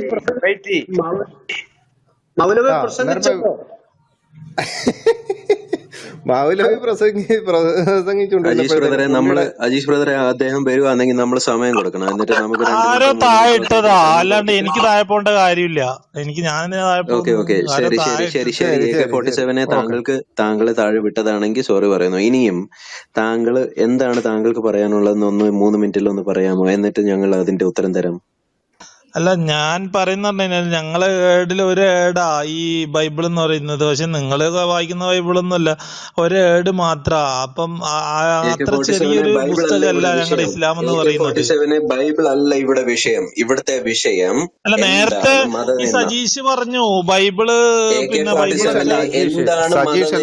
പേര് മാറ്റി പറയല്ലേ, ബാക്കിയുള്ളവർ ചിലപ്പോ അജീഷ് നേരത്തെ പറഞ്ഞു. അജീഷ് നേരത്തെ പറഞ്ഞു ബൈബിളിനെ കുറിച്ച്. ബൈബിൾ ഇസ്ലാമില് അത് അജീഷിനെ അറിയാ പറഞ്ഞെന്താന്ന് കേട്ട് അജീഷിനോട് ചോദിച്ചു നോക്ക്. പിടിച്ചു നിൽക്കാൻ പറ്റത്തില്ല എന്ന് തന്നെയാ പറഞ്ഞത്. അത് അജീഷ് ബ്രോ എന്നതാ പറയുന്നത്. പിന്നെ താങ്കൾ എന്തിനാ അജീഷ് തന്നെ പറയുമല്ലോ. ശരി നസ്രായന ഒരു മിനിറ്റ്. ആരിപ്പോ ഈ ബൈബിളിന്റെ അകത്ത് മുഹമ്മദിനെ പറ്റി പറയുന്നുണ്ടോ? AK-47 അതാ എനിക്കങ്ങനെ അറിയാം. ഞാൻ ബൈബിള് പഠിച്ചിട്ടില്ലല്ലോ. ഞാൻ ഖുർആൻ ഓൺലി പഠിച്ചിട്ടില്ല. ഖുർആൻ എനിക്ക് ഫുള്ളായിട്ടൊന്നും അറിയത്തില്ല. എനിക്ക് കുറച്ച് ഭാഗങ്ങളെ അറിയൂ. അന്നേരം ഈ ഹദീസുകളും അറിയത്തില്ല? ഇല്ലില്ല, ഹദീസൊന്നും എനിക്ക് അറിയത്തില്ല. ഞാൻ 10 കൊല്ലം മദ്രസയിൽ പഠിച്ചതേ ഇല്ല. എനിക്ക് വേറൊന്നും അറിയത്തില്ല. അപ്പൊ പിന്നെ എന്തിന്റെ അടിസ്ഥാനത്തിലാണ് ഇങ്ങോട്ട് ചോദിക്കാൻ വന്നത് എന്റെ അടുത്ത്? അത് ഇനി ഞാൻ പഠിച്ച കാര്യങ്ങള് ഞാൻ ചോദിക്കാൻ വരുമല്ലോ, ഞാൻ അറിഞ്ഞ കാര്യങ്ങൾ ഞാൻ പഠിച്ച കാര്യങ്ങൾ ചോദിക്കാൻ വരും. നിങ്ങളുടെ അടുത്തൊക്കെ അതെ സംസാരിക്കും. അതെ നിങ്ങളിപ്പം അദ്ദേഹം വലിയ പഠിച്ചു, അദ്ദേഹം മതപണ്ഡിതം ചോദിക്കാൻ വന്ന ഇവിടുന്ന് വന്നതാണ്. സംസാരിക്കോ? നിങ്ങളൊക്കെ ഓടൂ. ഇല്ലില്ല, വിളിച്ചോണ്ട് പോരും, ഒരു ഓക്കെ ഓക്കെ കുഴപ്പമില്ല. ഞങ്ങൾ വിളിച്ചോണ്ട് വരൂ ഏകദേശം സഹോദര, 2000 ഒരു AK-47 മിനിറ്റ് വിളിച്ചോണ്ട് വരൂ. ഞങ്ങൾ ഇവിടെ തന്നെ ഉണ്ട്, ഞങ്ങൾ എവിടെയും പോകുന്നില്ല. നിങ്ങൾക്ക് ക്ലബ് ഹൗസിന്റെ ഹിസ്റ്ററി ഞാൻ പറഞ്ഞുതരാം. ക്ലബ് ഹൗസിൽ മതപണ്ഡിതനായ ഏറ്റവും വലിയ ഉസ്താദ്, നിങ്ങളുടെ ഉസ്താദിന്റെ ഉസ്താദുമായ മുഹമ്മദ് ഈസ പെരുമ്പാവൂർ ക്ലബ് ഹൗസിൽ ഈ ഒരു വർഷം മുൻപേ ജൂൺ മാസങ്ങളിൽ ബൈന എന്ന ഗ്രൂപ്പ് ഓടിക്കാറുണ്ടായിരുന്നു. ആ റൂമുകളിൽ സയ്യിദ് ഇബിൻ ജോർജ്, ഭയങ്കരമായിട്ടും ഫോളോവേഴ്സ് ഉള്ള, കർണാടകയിൽ പലരെയും ലവ് ജിഹാദിലൊക്കെ പെടുത്തി ഇങ്ങനെ ഇസ്ലാമിലേക്ക് കൂട്ടിക്കൊണ്ടുവരുന്ന സയ്യിദ് ഇബിൻ ജോർജും ഇവിടെ മതപണ്ഡിതനായിട്ട് നടന്നിരുന്നു. അഡ്രസ് കാണാനില്ല ഇപ്പം, ഇങ്ങനെ മഷിയിട്ട് നോക്കിയിട്ട് കാണാനില്ല. ഹാരിസ് മദനി ആ കൗണ്ടർ പോയിന്റിന്റെ ആ റൂമിനകത്ത് ഇരുന്ന് വെളിയിൽ വരുന്നില്ല. ഒരു ഡിബേറ്റ് മാത്രമേ അനിൽ പാസ്റ്ററുമായിട്ട് നടത്തിയിട്ടുള്ളൂ. ഇപ്പം ഔലിയാക്കന്മാരാക്കിയിരിക്കുകയാണ്, ഔലിയാക്കന്മാരും അമ്പിയാക്കളും ആക്കിയിരിക്കുകയാണ് അനിൽ പാസ്റ്ററിനെയും ഷിജോ പാസ്റ്ററിനെയും. അങ്ങനത്തെ ഗതികേടാണ് ഇപ്പം നിങ്ങളുടെ ഉസ്താദുമാർക്ക് വന്നിരിക്കുന്നത്. സഹോദര, വിളിച്ചോണ്ട് വരൂ, ഞങ്ങൾ ഇവിടെ തന്നെ ഉണ്ട്. മനസ്സിലായോ? ഞങ്ങൾ പോകുന്നില്ല, ഞങ്ങൾ ഇവിടെ തന്നെ. നിങ്ങളിപ്പോ ഈ ചെറിയ ഞാൻ വന്നപ്പോ തന്നെ എന്തോന്ന് പറയുന്നതിന്റെ അടുത്ത് വേറെ ഒരു കാര്യം കൂടെ പറയാം. ഒരു കാര്യം കൂടെ പറയാം. നസറേന ഒരു കാര്യം കൂടെ ഞാൻ പറയാം. സാക്ഷിയുമായിട്ട് പരസ്യമായ ഒരു കാര്യം കൂടെ സംവാദത്തിന് പറഞ്ഞോട്ടെ, അത് കഴിഞ്ഞിട്ട് ഞാൻ തരാം. അജീഷ് ബ്രദറെ ഒരു കാര്യം കൂടെ പറഞ്ഞോട്ടെ. AK-47 നിങ്ങളുടെ ഏറ്റവും വലിയ മദർസ യൂണിവേഴ്സിറ്റി, അല്ലെങ്കിൽ ഏറ്റവും വലിയ യൂണിവേഴ്സിറ്റിയാണ് അൽ അസ്ഹർ യൂണിവേഴ്സിറ്റി, ഈജിപ്തിലുള്ള അൽ അസ്ഹർ യൂണിവേഴ്സിറ്റി. അറബിക് പണ്ഡിതന്മാരും അതുപോലെ ബുഖാരി അങ്ങനെ മറ്റ് എല്ലാ ഹദീസുകളിലും ഹദീസ് സയൻസ് പഠിക്കുന്ന ആൾക്കാരാണ് അവിടെ ഉള്ളവര്. ആ ഉസ്താദുക്കന്മാര് പോലും ഇപ്പോ ഞങ്ങളുടെ ഇംഗ്ലീഷ് അറബിക് സഹോദരന്മാരോട് സംസാരിക്കാൻ വരുന്നില്ല. ഇവിടുത്തെ വിഷയമാണ് എന്താണ് മതനിന്ദ, അതൊന്ന് പറയാമോ? അതല്ല ഈ പറയുന്ന ഇപ്പൊ നടന്ന ഈ 6 വയസ്സുകാരിയുടെ കാര്യം മതനിന്ദല്ല, നബി നിന്നല്ല എഴുതിയത്. എന്താണ് നബി നിന്ന എന്ന് പറഞ്ഞേ. എന്താണ് നബി നിന്ന നടത്തിയെന്ന് പറയുന്നില്ലേ? അല്ല നസ്രീം ബ്രദറെ, ഒന്ന് ഇദ്ദേഹത്തോട് ചോദിക്കുക. ഇപ്പൊ ഈ നുപൂർ ശർമ്മ ചെയ്ത നബിനിന്ദ എന്താണ്? താങ്കൾക്ക് അതിനെപ്പറ്റി വല്ല വിവരമുണ്ടോ? അല്ല, ഞാൻ ചോദിക്കുന്ന അങ്ങനെ നബിനിന്ദ ഇല്ലെങ്കിൽ ഖത്തറിനെ പോലത്തെ വലിയ വലിയ രാജ്യങ്ങൾക്കല്ല വേറെ പണിയില്ലല്ലോ, വെറുതെ അവിടെ ചുമ്മാ ഇരിക്കുന്ന അതല്ലേ താങ്കള് അല്ലല്ല ഖത്തറോട് നിൽക്കട്ടെ, താങ്കള് നബിനിന്ദ എന്താണെന്നൊന്ന് പറഞ്ഞേ. നബിനിന്ദ നിങ്ങള്, ഞാൻ ചോദിക്കുന്നത് നിങ്ങൾക്ക് അറിയത്തില്ലെങ്കിൽ പിന്നെ നിങ്ങൾ ഇവിടെ എന്തിനാ ഗ്രൂപ്പ് ഇട്ടിരിക്കുന്നത്? അതാ ഞങ്ങൾക്ക് അറിയത്തില്ല, നിങ്ങളെ പോലുള്ളവരെ വിളിച്ചു വരുത്തുന്നത്. നിങ്ങൾ തന്നെ പറ എന്താണെന്നുള്ളത്, നിങ്ങൾ തന്നെ പറയുന്നത്. ഞങ്ങൾക്ക് അറിയത്തില്ല, അതുകൊണ്ടല്ലേ എന്താണ് അജീഷ് വേറെ നമ്മൾ ഇട്ടേക്കുന്ന റൂം എന്താണ്? അല്ല, എന്തുട്ട ഈ നബിനിന്ദാണ് നമ്മൾ ചോദ്യമാണ് ഉന്നയിച്ചിരിക്കുന്നത്. താങ്കൾ കയറി വന്നതിന് ഉത്തരം പറയാനല്ലേ? താങ്കൾക്ക് അറിയത്തില്ലേ? അപ്പം അറിയാതാണോ മേലോട്ട് കയറി വന്നത്? അപ്പൊ നിങ്ങൾ ഈ ഗ്രൂപ്പ് ഇടുന്നതിന് മുമ്പ് ഇതിനൊക്കെ കുറിച്ചൊക്കെ പഠിക്കണ്ടേ? ഞങ്ങൾ ഗ്രൂപ്പ് ഇട്ടത് തന്നെ എന്ത് തന്നെയാണ് ഞങ്ങൾ ചോദിച്ചവരാരും തന്നെ ഉത്തരം തന്നിട്ടില്ല. ഞങ്ങൾ ഇന്നലെ തൊട്ട് ചോദിക്കാൻ തുടങ്ങിയതാ. നിങ്ങളുടെ പാർട്ടീസിന് തന്നെ ആർക്കും അറിയത്തില്ല, പിന്നെ ഞങ്ങൾക്ക് എങ്ങനെ അറിയാം? നിങ്ങളാരെല്ലാം പറഞ്ഞാ അറിയാമെങ്കിൽ അപ്പൊ അല്ലേ നമുക്ക് മനസ്സിലാക്കാം. ഒരാളെ നിന്ദിക്കുക എന്ന് പറയുന്നത് എന്താണോ അത് തന്നെയാണ്. അല്ലല്ല, ഒരു മിനിറ്റ്. അപ്പം ആ വ്യക്തി, ഇപ്പം നുപൂർ ശർമ്മയുടെ കാര്യം പറഞ്ഞു, പുള്ളിക്കാരത്തി എന്താണ് അപ്രകാരം ചെയ്തതെന്ന് ഒന്ന് പറയാമോ? AK-47 ഇപ്പൊ പറഞ്ഞല്ലോ, ഒരാളെ നിന്ദിക്കുക, അങ്ങനൊരു നിന്ന ആ വ്യക്തി എന്താ നടത്തിയെന്ന് പറയും. അതെ, അത് ഞാൻ കേട്ടില്ല. അതൊന്നും അറിയാതാണോ ഇപ്പൊ മേളോട്ട് കയറി വന്നത്? അല്ലേ, അറിയാനല്ല, എനിക്ക് എന്തായാലും നിന്ദിക്കാണ്ട് അങ്ങനെ ഒരു കാര്യം പറയത്തില്ല എന്ന് എനിക്കറിയാം. അതിപ്പം ഞാൻ പറഞ്ഞു. 6 വയസ്സ് കഴിയാൻ മുഹമ്മദ് കെട്ടിയെന്ന് പറയുന്നത് എന്താണ്? അത് നിങ്ങൾ ഇനി ഇതിന്റെ ഇടയ്ക്ക് 6 വയസ്സും 10 വയസ്സൊക്കെ അത് വേണമെങ്കിൽ വേറൊരു ദിവസം ചർച്ച ചെയ്ത്. അല്ല, AK-47 രാജാപുരം ചോദിച്ചു, ഒരു സെക്കൻഡ്. AK-47 താങ്കൾ പറഞ്ഞത് അതൊന്നും ഇല്ലാതെ, നബിനിന്ദ ഇല്ലാതെ ഈ ഖത്തർ ഇടപെടത്തില്ല. അപ്പം ഏതെങ്കിലും ഒരു രാജ്യം ഒരു കാര്യത്തിൽ ഇടപെട്ടാൽ അതിനകത്ത് കറക്റ്റ് ആയിട്ടുള്ള സത്യം ഉണ്ടെന്നാണോ താങ്കൾ മനസ്സിലാക്കുന്നത്? ഏത് കാര്യത്തിലാണെങ്കിലും അതിനകത്ത് ഇന്ത്യ സംസാരിക്കുന്നത് ഞാൻ ചോദിച്ചുത്തരം പറയേ. ഏതെങ്കിലും ഒരു കാര്യം എന്തെങ്കിലും പറഞ്ഞാൽ അതിനകത്ത് അതാണ് സത്യമെന്ന് വിശ്വസിക്കുന്നുണ്ടോ? അപ്പൊ പിന്നെ ഇന്ത്യ പറയുന്നത് കറക്റ്റ് അല്ല, അല്ലെങ്കിൽ ബാക്കിയുള്ള ഏത് രാജ്യം പറഞ്ഞാലും താങ്കളെ പോലുള്ളവർ ഇന്ത്യയെ കുറ്റപ്പെടുത്തുമെന്ന് എനിക്കറിയാം. താങ്കളെ പോലുള്ളവർ ഏത് രാജ്യം? ഞാനൊരു ഉദാഹരണം ഞാൻ പറയട്ടെ. ഇപ്പൊ ഇന്ത്യക്ക് ഒരു ആണല്ലോ ഈ വിഷയത്തിൽ പറഞ്ഞത്. അപ്പൊ എതിർഭാഗം ഖത്തറാണല്ലോ. അപ്പൊ പിന്നെ പിന്നെങ്ങനെ പറയാ? കേൾക്ക് സഹോദര, ഞാൻ പറഞ്ഞുതരാം. നിങ്ങള് മറ്റേ സംഖ്യകള് പറയുന്ന പോലെ എന്തോ വീണ്ടും വീണ്ടും വീണ്ടും വീണ്ടും മൈക്ക് എടുത്തോണ്ടിരിക്കുന്നു. പറയട്ടെ, വെയിറ്റ് ചെയ്യ്. താങ്കൾ ഇപ്പോൾ ഇന്ത്യ ഒരു കാര്യം പറഞ്ഞു, ചൈന മറ്റൊരു കാഴ്ചപ്പാട് പറയുന്നു. താങ്കൾ ഇതിനകത്ത് ഏത് കാഴ്ചപ്പാടാണ് ശരിയെന്ന് പറയുന്നത്? കാരണം ഇപ്പൊ ഖത്തർ ഒരു കാഴ്ചപ്പാട് പറയുന്നു, അതാണ് ശരി, അതുകൊണ്ട് അവർ പറഞ്ഞതുകൊണ്ട് ശരിയാണെന്ന് താങ്കൾക്ക് പറയാൻ പറ്റുമോ? കാരണം ഇന്ത്യ ഒരു കാഴ്ചപ്പാട് പറയുന്നു. ചുമ്മാ ഖത്തർ അവിടെ ഇരുന്നിട്ട് ചുമ്മാ പറയേണ്ട കാര്യമില്ല. ഖത്തർ ചുമ്മാ പറയത്തില്ല, ഇന്ത്യ ചുമ്മാ അത് പറയുന്നത്. ഇന്ത്യ ചുമ്മാ പറയുന്നത്. താങ്കളുടെ കാഴ്ചപ്പാടിൽ ഇന്ത്യ ചുമ്മാ അത് പറയുന്നത് അല്ലേ? ഖത്തർ ചുമ്മാ പറയത്തില്ല. ഖത്തറിന് ഇപ്പൊ ഇത്രയും കാലമായിട്ട് ഖത്തറൊന്നും പറഞ്ഞിട്ടില്ല. ഇത്രയും കാലമായിട്ട് ഖത്തറൊന്നും പറയാറില്ല. ശരിയാ, ശരി. ഖത്തറൊന്നും പറയത്തില്ല. ഖത്തർ മാത്രല്ല, വേറെ ഒരു രാജ്യവും വേറെ ഒരു രാജ്യത്തിന്റെ തലപ്പത്തിരിക്കുന്ന ആൾ അങ്ങനെ പറയത്തില്ലല്ലോ. ചുമ്മാ ഒരു കാര്യം പറയോ? എല്ലാരും ഒന്ന് മ്യൂട്ട് ചെയ്യോ? ഒരു കാര്യം പറയട്ടെ, ഒരു മിനിറ്റ് ഞാൻ സംസാരിച്ചോട്ടെ. ഇപ്പൊ തരാം ഒരു കാര്യം പറഞ്ഞിട്ട്. അതായത് ഖത്തർ എന്ന് പറയുന്ന രാജ്യമാണ് ലോകത്തിലുള്ള എല്ലാ ഇസ്ലാമിക രാജ്യങ്ങൾക്കും വൻതോതിൽ ഫണ്ട് കൊടുക്കുന്ന ഒരു തീവ്രവാദത്തിന് ഏറ്റവും അധികം സപ്പോർട്ട് കൊടുക്കുന്ന രാജ്യമാണ്. നിങ്ങൾ ചുമ്മാ ഇങ്ങനെ പറയാണ്ട് ഞാൻ പറയാം. ഞാൻ പറഞ്ഞു തീർന്നതിന് ശേഷം നിങ്ങൾ പറഞ്ഞോളൂ. ആ രാജ്യമാണ് ഖത്തർ. ആ ഖത്തറിനോട് ഇപ്പൊ ഇന്ത്യ മാപ്പ് പറയണമെന്ന് താങ്കൾ പറയുമ്പോൾ ഞാനൊരു കാര്യം പറയാം. മുഹമ്മദിന് 53 വയസ്സ്, ആയിഷയ്ക്ക് 6 വയസ്സ്. നിക്കാഹ് ചെയ്തതിന്, ഇവർ തമ്മിൽ നിക്കാഹ് ചെയ്ത് കല്യാണം കഴിച്ചതിന് എന്തിനാണ് ഇന്ത്യ മാപ്പ് വരേണ്ടത്? എന്തിനാണ് മോദി മാപ്പ് വരേണ്ടത്? ഈ നിക്കാഹിന് ഇടനിരക്ക് ചെയ്തു കൊടുത്ത ആരാണ്? അള്ളാഹു അല്ലേ? അപ്പൊ ആദ്യം അള്ളാഹു മാപ്പ് പറയണം. അള്ളാഹുവാണ് ആദ്യം നിന്നിട്ട് മാപ്പ് പറയേണ്ടത്. എനിക്ക് പറ്റിയ അബദ്ധമാണ്, ഇതാ ഞാൻ മാപ്പ് ആദ്യം പറയേണ്ട ആളാണ് അള്ളാഹു. അള്ളാഹു മാപ്പ് പറയാത്തവരും കാര്യം ഇവിടെ ആരും മാപ്പ് പറയേണ്ട കാര്യമില്ല. ഇനി മറ്റൊന്ന്, ഈ പ്രവാചക നിന്ദ എന്ന് പറഞ്ഞിട്ട് താങ്കളൊക്കെ സംസാരിക്കുന്നുണ്ടല്ലോ. ഇപ്പൊ ആ സ്ത്രീ എന്താ പറഞ്ഞെന്ന് ഞാൻ ഒന്ന് നുപൂർ ശർമ്മ പറഞ്ഞത് എന്താണ്? നിങ്ങൾ ഹിന്ദു മതത്തിന്റെ വിശ്വാസങ്ങളെയും ആരാധന രീതികളും ഒക്കെ ആക്ഷേപിക്കുന്നത് പോലെ ഞാൻ നിങ്ങളുടെ മതത്തെപ്പറ്റി തിരിച്ചു പറഞ്ഞാൽ നിങ്ങൾ സഹിക്കുമോ? അങ്ങനെയെങ്കിൽ പറക്കുന്ന കുതിരപ്പുറത്ത് കയറി പ്രവാചകൻ ചന്ദ്രനിലേക്ക് പോയതിനെ പറ്റിയും 60 വയസ്സിൽ 6 വയസ്സുള്ള ആയിഷയെ വിവാഹം ചെയ്തതിനെ പറ്റിയും 9 വയസ്സിൽ ശാരീരിക ബന്ധത്തിൽ ഏർപ്പെട്ടതിനെ പറ്റിയും സൂറ 80-20 വാക്യത്തിൽ ഭൂമി പരന്നതാണ് എന്ന് പറഞ്ഞതിനെ പറ്റിയും ഒക്കെ ഞാൻ പറയട്ടെ, നിങ്ങൾ കേട്ടിരിക്കുമോ? ഇതാണ് അവർ ചോദിച്ചത്. ഇത് പറഞ്ഞാൽ എങ്ങനെ? ഞാനൊരു കാര്യം പറയാ, ഒരു മിനിറ്റ്. പിന്നെ ഈ ഇസ്ലാമിലെ നിക്കൂ ബഹളം വെക്കാരി സൗര. ഇതാണ് ആ സ്ത്രീ പറഞ്ഞത്. ഇത് പറഞ്ഞാൽ അവിടെ അഭിനന്ദയാവൂ? നിങ്ങൾ ആദ്യം എന്താ അറിയോ? 56-കാരനും 6 വയസ്സുകാരും കെട്ടിയപ്പോൾ ഒത്താശ ചെയ്തു കൊടുത്ത ഇടനിലക്കാരനായ അള്ളാഹു ആദ്യം മാപ്പ് പറയട്ടെ, അള്ളാഹുവിനോട് മാപ്പ് പറയിപ്പിച്ചിട്ട് ഞങ്ങൾ ഇന്ത്യ എന്ന മഹാരാജ്യത്തെ കൂടി മാപ്പ് പറയിപ്പിക്കാൻ ഇറങ്ങിയാൽ മതി. അതിന് ഖത്തർ വളർന്നിട്ടില്ല എന്ന് ഇവിടെ ഇരിക്കുന്ന ഖത്തറിനെ സപ്പോർട്ട് ചെയ്യുന്ന AK-47 മനസ്സിലാക്കിക്കോളൂ. ഇപ്പൊ AK-47 പറഞ്ഞത് ഇന്ത്യയാണ് പുള്ളിക്കാരൻ അപ്പോഴും കുറ്റപ്പെടുത്താൻ വേണ്ടി ശ്രമിക്കുന്നത്. അതൊന്ന് നോക്കിക്കോണേ ഇവരുടെ മനസ്സിലിരിപ്പ്.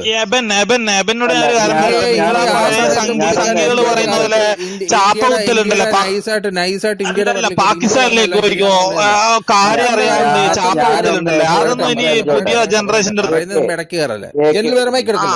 പിന്നെ പുതിയ ഉദ്ദേശം നടക്കത്തില്ല. പിന്നെ ഒരു മിനിറ്റ് ഞാൻ അപ്പം ഈ താങ്കളൊന്ന് പറയുന്നത് എന്തിനു വെപ്രാളം പിടിക്കുന്നത്? ഞാൻ ചോദിക്കുന്നത് ഞാൻ പറഞ്ഞുതരാം. ചോദിച്ചപ്പോഴത്തേക്ക് താങ്കൾ ഉടനെ ഇന്ത്യയുടെ കാര്യത്തിലാണ് താങ്കൾക്ക് പ്രശ്നം വന്നത്. ഉടനെ ഇന്ത്യ പറയുന്നതെല്ലാം ശരിയല്ല എന്നുള്ള ഒരു കാഴ്ചപ്പാട് താങ്കൾ മുന്നോട്ട് വെക്കുന്നു. ഞങ്ങൾ ഇത് കേട്ടുകൊണ്ടിരിക്കുന്നത് ഞങ്ങൾ എന്താ മനസ്സിലാക്കുന്നത്?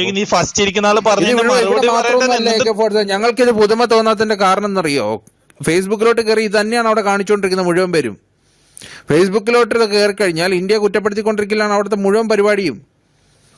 ഇവിടെ തന്നെ ക്ലബ് ഹൗസിൽ തന്നെ എത്ര റൂം ഇട്ടുണ്ട് ഇന്ത്യയുടെ ഇതിനെ കുറ്റപ്പെടുത്തിക്കൊണ്ട് ഇട്ടിട്ടുണ്ട്. ഞാൻ എന്താണ് ഇന്ത്യനെ കുറ്റപ്പെടുത്തിയെന്ന് പറയൂ. താങ്കൾ ഇവിടെ അപ്പൊ ഉടനെ ഇന്ത്യ പറയുന്ന എല്ലാം ശരിയല്ല എന്നാണോ പറയുന്നത്? താങ്കൾ പറഞ്ഞു ഖത്തർ ഒരു രാജ്യം പറയുന്നത് ശരിയാണ്. അപ്പൊ ഞാൻ പറഞ്ഞു ഇന്ത്യ ഇന്ത്യ ഇന്ത്യ പറയുന്നതോ മാപ്പ് അല്ലെങ്കിൽ പറയണമെന്ന് മറ്റേതെങ്കിലും ഒരു താങ്കൾ രാജ്യം എന്തിനാണ് പറയുന്നതോ പറഞ്ഞത്? അങ്ങനെയാണെങ്കിൽ ഇന്ത്യ ശരിയല്ല എന്ന് വെക്കണം. ഇന്ത്യ മാപ്പ് പറയണമെന്ന് താങ്കൾ എന്തിനാണ് പറഞ്ഞത്? ഇന്ത്യ ആ എന്ത് വോയിസ് ക്ലിപ്പ് തെറ്റാണ് ഒന്ന് ഇവിടെ ചെയ്തത്? കേൾപ്പിക്കൂ. ഇന്ത്യ മാപ്പ് പറയണം എന്ന് ഞാൻ പറഞ്ഞ വോയിസ് ക്ലിപ്പ് ഇവിടെ ഒന്ന് കേൾപ്പിക്കൂ. ജനറൽ വേറെ അത് എവിടെ നിന്ന് കേട്ടത്? ഇന്ത്യയാണോ പറഞ്ഞത്? റീപ്ലേസ് ഓൺ ആണല്ലോ, റീപ്ലേസ് ഓൺ ആണ്. ഇത് കഴിയുമ്പോൾ ആൾക്കാർക്ക് കേൾക്കാൻ പറ്റൂ. അപ്പൊ അവിടെ ഇന്ത്യ മാപ്പ് പറയണമെന്നില്ല ഒരു വോയിസ് ഞാൻ പറഞ്ഞിട്ടുണ്ടെങ്കിൽ ഞാൻ ക്ലാരിറ്റി വരുത്താം. ജനറൽ വേറെ അത് അങ്ങനെ ഒരു കാര്യം ഞാനും കേട്ടില്ല. അങ്ങനെ ഒരു കാര്യം പറഞ്ഞിരുന്നോ? ഇല്ല ഇല്ല. അങ്ങനെ പറഞ്ഞില്ല. അങ്ങനെ ഒരു കാര്യം പറഞ്ഞിട്ടില്ല കേട്ടോ. പറയാത്ത കാര്യം അപ്രോച്ച് നമ്മൾ പറയുന്നത് എന്താണ്? തെറ്റാണ്. അദ്ദേഹത്തിന്റെ അപ്രോച്ച് എന്താണ്? അതാ ഞാൻ അതുകൊണ്ട് ജനറൽ ബ്രദർ കേട്ടില്ല എന്ന് തോന്നുന്നു. ഇതൊന്ന് ജസ്റ്റ് കേൾക്കാം, അപ്പോഴത്തേക്ക് കാര്യം മനസ്സിലാവും. ജസ്റ്റ് കേട്ടതിന് ശേഷം സംസാരിക്കുന്നതായിരിക്കും നല്ല. അല്ലെങ്കിൽ ഇതേപോലത്തെ തെറ്റുകൾ വരാൻ സാധ്യതയുണ്ട്. AK-47 ഇതിനകത്ത് താങ്കൾ ഇപ്പോൾ ഇവിടെ എടുത്തൊരു നിലപാടാണ് ഞാൻ താങ്കളെ ചൂണ്ടിക്കാണിച്ചത്. താങ്കൾ മാത്രമൊന്നുമല്ല, ഇവിടെ പലരും ഇതേ സ്റ്റാൻഡ് തന്നെ എടുക്കുന്നുണ്ട്. താങ്കൾ ഒരു മിനിറ്റ് മൈക്ക് മ്യൂട്ട് ചെയ്ത് സഹോദര. ഞാൻ ഈ സംസാരിച്ചുകൊണ്ടിരിക്കുമ്പോൾ താങ്കൾ മൈക്ക് ഓൺ ചെയ്ത് വെച്ചാൽ ഭയങ്കര എക്കോയാണ് വരുന്നത്. ഓക്കെ, താങ്കളോട് ഇവിടെ ചോദിച്ചു ഇതേപോലെ തന്നെ മറ്റ് രാജ്യങ്ങൾ, അതായത് ഇപ്പം ചൈനയും ഇന്ത്യയും രണ്ട് നിലപാടുകൾ എടുക്കുന്നു. അതിൽ താങ്കൾ പറയുന്നു ഖത്തർ അങ്ങനെ ഒരു കാര്യം പറഞ്ഞതുകൊണ്ട് അത് ശരിയാണ്, അല്ലാതെ ഖത്തർ പറയത്തില്ല എന്ന് താങ്കൾ പറയുന്നു. അങ്ങനെയാണെങ്കിൽ ഈ ലോകത്തുള്ള എല്ലാ രാജ്യങ്ങളും എടുക്കുന്ന നിലപാടുകളും രണ്ട് ശരികൾ ഏതായാലും വരത്തില്ലല്ലോ, ഏതെങ്കിലും ഒന്നല്ലേ ശരിയെടുത്തുള്ളൂ. അതുകൊണ്ട് ഖത്തർ അങ്ങനെ ഒരു നിലപാടെടുത്തത് കൊണ്ട് താങ്കൾക്ക് കാര്യമൊന്നും അറിയത്തില്ല, പക്ഷെ അത് ശരിയാണ്. അവിടെ എവിടെ നബി നിന്ന് അതിനെ ബേസ് ചെയ്ത് എങ്ങനെ വരാൻ പറ്റുക? അതാണ് എൻ്റെ ചോദ്യം. ഖത്തർ അങ്ങനെ ഒരു നിലപാടെടുത്തുകൊണ്ട് എങ്ങനെ നബി നിന്ന് വരിക? അതൊന്ന് പറഞ്ഞ് AK-47 അതിനൊരു ഉത്തരം കേട്ടിട്ട് ബാക്കി ആരെങ്കിലും സംസാരിക്കാം. പിന്നെ 9 വയസ്സിന്റെ കാര്യം ഞാൻ പറഞ്ഞുതരാം. ഈ 9 വയസ്സ് 6 വയസ്സെന്ന് പറയുന്നത് ഞാൻ പറഞ്ഞുതരാം. കാരണം എന്ന് വെച്ച് കഴിഞ്ഞാൽ ഈ ഇസ്ലാമില് പിന്നെ 18 വയസ്സാവണമെന്നൊന്നുമില്ല. ഒരു പെണ്ണിന്റെ പ്രായപൂർത്തി അറിയിച്ച മുതൽ പിന്നെ ഇസ്ലാമിൽ കല്യാണം കഴിക്കുക പെണ്ണിന്, മനസ്സിലായോ? അതേപോലെ ആണിന് പ്രായപൂർത്തിയാവുന്നതിന് വയസ്സില്ല. ആണിനും അതേപോലെ തന്നെ പ്രായപൂർത്തി അറിയിക്കുന്ന ഒരു സംഭവം ഉണ്ടല്ലോ, അറിയാലോ നിങ്ങൾക്ക്. അപ്പൊ അത് അറിയിച്ചതിന് ആണിനും കല്യാണം കഴിക്കാം. അങ്ങനെ പ്രായപരിധിയൊന്നുമില്ല ഇസ്ലാമില്, മനസ്സിലായോ? അത് ഇന്ത്യൻ ഭരണഘടനയിലാണ് 21ഉം 18ഉം. അപ്പൊ അവര് പറഞ്ഞതിനകത്ത് എന്താ തെറ്റുള്ളത്? ഞാനൊന്ന് കൗണ്ടർ ചെയ്തോട്ടെ. അപ്പൊ അവരെന്ത് തെറ്റ് പറഞ്ഞത്? അത് താങ്കൾ ഇപ്പൊ പറഞ്ഞ കാര്യങ്ങൾ തന്നെയാണ് അവരും പറഞ്ഞേക്കുന്നത്. അപ്പൊ അവര്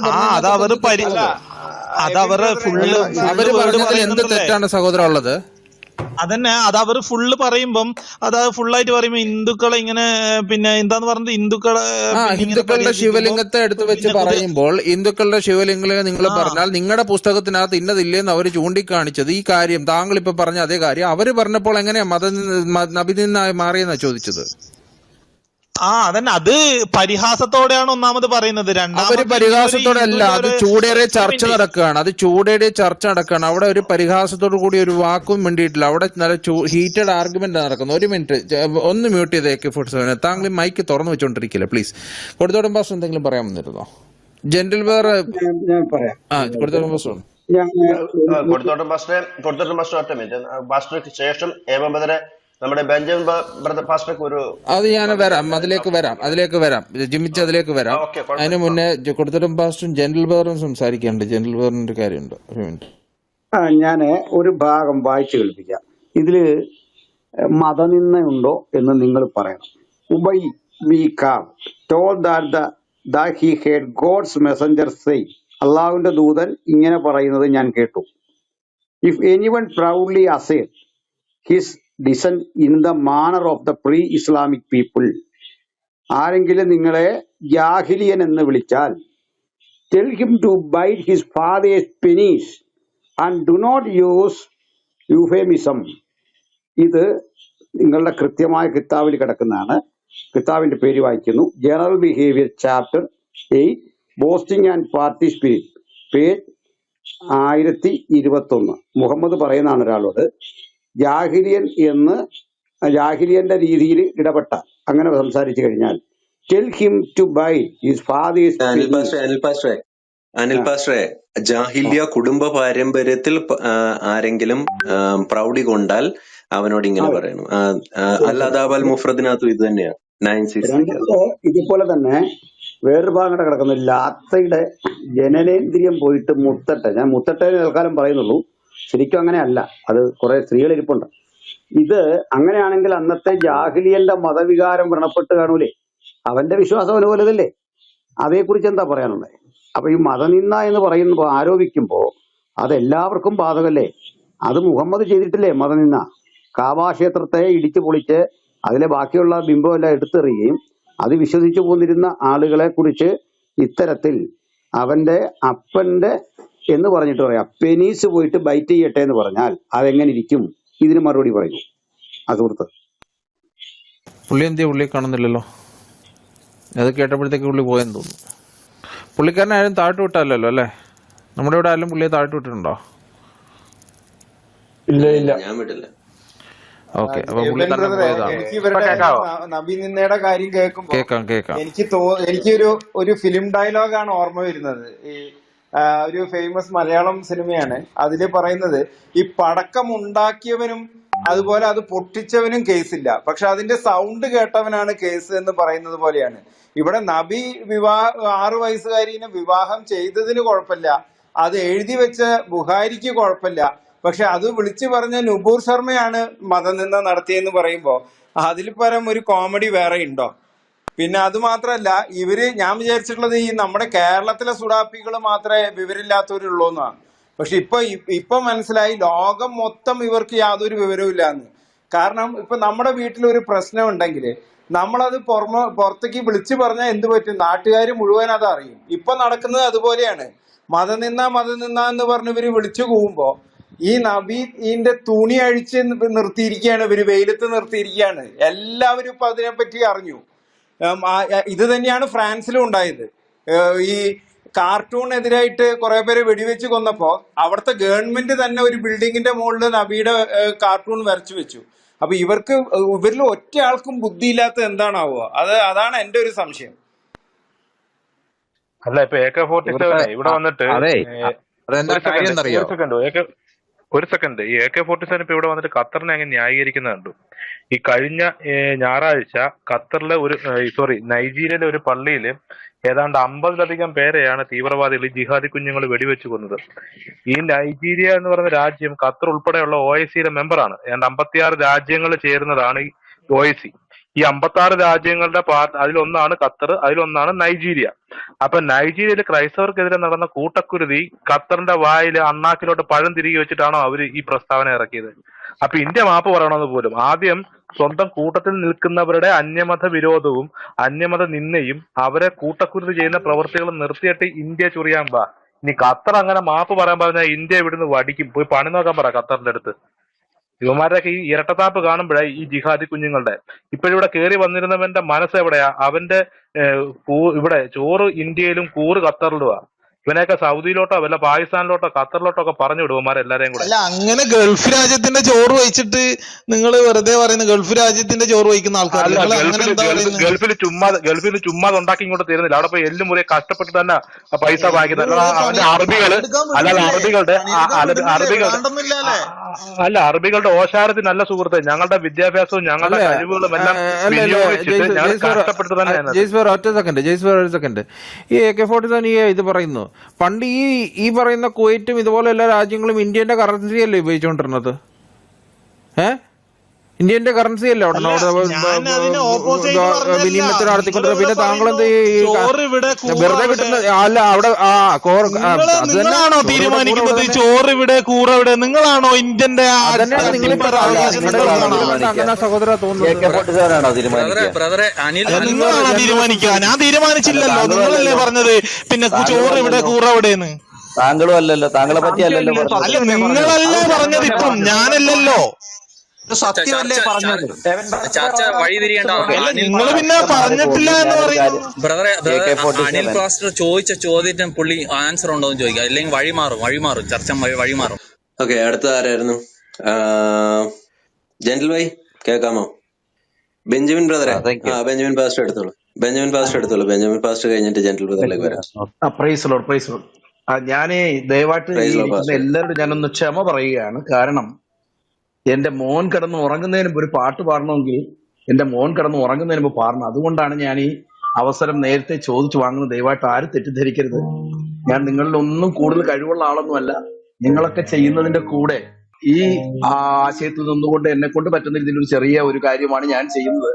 ഇത് ഞാനൊരു പാട്ടുകാരനാണെന്ന് കാണിക്കാനോ അതൊന്നുമല്ല. ഈ ഒരു ശുശ്രൂഷയിൽ നിങ്ങളോടൊപ്പം ഞാനും പങ്കെടുക്കുന്നതേ ഉള്ളൂ. അതുകൊണ്ട് ദയവായിട്ട് ആരും തെറ്റിദ്ധരിക്കല്ലേ. മോൻ ഇപ്പൊ കിടന്ന് ഉറങ്ങും, അതുകൊണ്ടാണ് ഞാൻ അവസരം നേരത്തെ ഒന്ന് ചോദിച്ചത്. ഓക്കെ, ഞാൻ ഈ സബ്ജക്റ്റിനെ കുറിച്ച് പറയുമ്പോൾ ഈ നബി നിന്ന എന്ന് പറയുന്നത് നബിയെ കുറിച്ച് പറയുമ്പോൾ മാത്രമേ ഈ നിന്നയാകത്തുള്ളൂ എന്നുള്ളതാണ് എന്റെ സംശയം.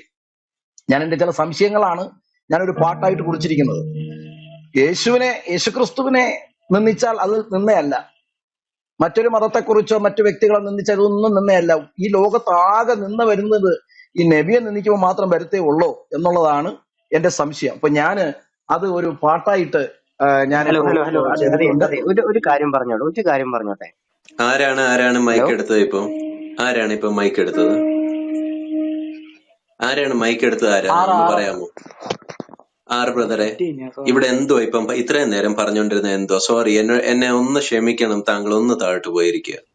പാസ്റ്റർ തുടരട്ടെ. ഓക്കെ. അപ്പൊ ഞാനൊരു പാട്ടായിട്ട് എന്റെ ചിന്തകൾ അല്ലെങ്കിൽ എന്റെ ആ ചോദ്യങ്ങൾ ഞാൻ വെക്കുകയാണ് നിങ്ങളുടെ മുമ്പിൽ. എല്ലാരും ചൊല്ലണ് നബി നിന്ന തെറ്റാണെന്ന്, നബി നിന്ന തെറ്റാണെന്ന്. ഞാനൊട്ടു നോക്കിയിട്ടും ചിന്തിച്ചു നോക്കിയിട്ടും ഒന്നും തിരിയണില്ല, എനിക്കൊന്നും തിരിയണില്ല. എല്ലാരും ചൊല്ലണ് നബി നിന്ന തെറ്റാണെന്ന്, നബി നിന്ന തെറ്റാണെന്ന്. ഞാനൊന്നു നോക്കിയിട്ടും ചിന്തിച്ചു നോക്കിയിട്ടും ഒന്നും തിരിയണില്ല, എനിക്കൊന്നും തിരിയണില്ല. എന്തെല്ലാം കേൾക്കണ് നാട്ടാരും ചൊല്ലണ് നബി ചെയ്ത കാര്യങ്ങളെ, നമ്മുടെ നബി ചെയ്ത കാര്യങ്ങളെ. 6 വയസ്സു തൊട്ട് 60 വയസ്സുവരെ നിക്കാഹ് ചെയ്ത കഥ, ഒപ്പം കൂടിക്കഴിഞ്ഞ കഥ. ആദ്യത്തെ ട്രോളുകൾ ചെയ്തോരൈഷയോടാർ ചൊല്ലി നിന്നയെന്ന്, ആദ്യത്തെ ട്രോളുകൾ ചെയ്തോരൈഷയോടാർ ചൊല്ലി നിന്നയെന്ന്. അത് മുഴുവനും തെറ്റാണെന്ന്. താൻ ചെയ്ത കാര്യങ്ങൾ എഴുതി അങ്ങ് വെച്ചിട്ട് വായിച്ചാൽ തെറ്റാകുമോ? അത് പറയുമ്പോൾ നിന്നയാണോ? ഹദീസും ചൊല്ലണ് ഖുർആനും ചൊല്ലണ് നബി തന്റെ ചര്യകളെ, നമ്മുടെ നബി തന്റെ ചര്യകളെ. കിതാബിലുള്ളത് വായിച്ചെടുക്കുമ്പോൾ നബി നിന്നയായിടുമോ? ഒന്ന് ചൊല്ലിടണേ കൂട്ടരെ. ഹദീസും ചൊല്ലണ് ഖുർആനും ചൊല്ലണ് നബി തന്റെ ചര്യകളെ, നമ്മുടെ നബി തന്റെ ചര്യകളെ. കിതാബിലുള്ളത് വായിച്ചെടുക്കുമ്പോൾ നബി നിന്നയായിടുമോ? ഒന്ന് ചൊല്ലിടണേ കൂട്ടരെ, ഒന്ന് ചൊല്ലിടണേ കൂട്ടരെ, ഒന്ന് ചൊല്ലിടണേ കൂട്ടരെ. നന്ദി, സമയം നൽകിയ നന്ദി. Thank you Benjamin pastor.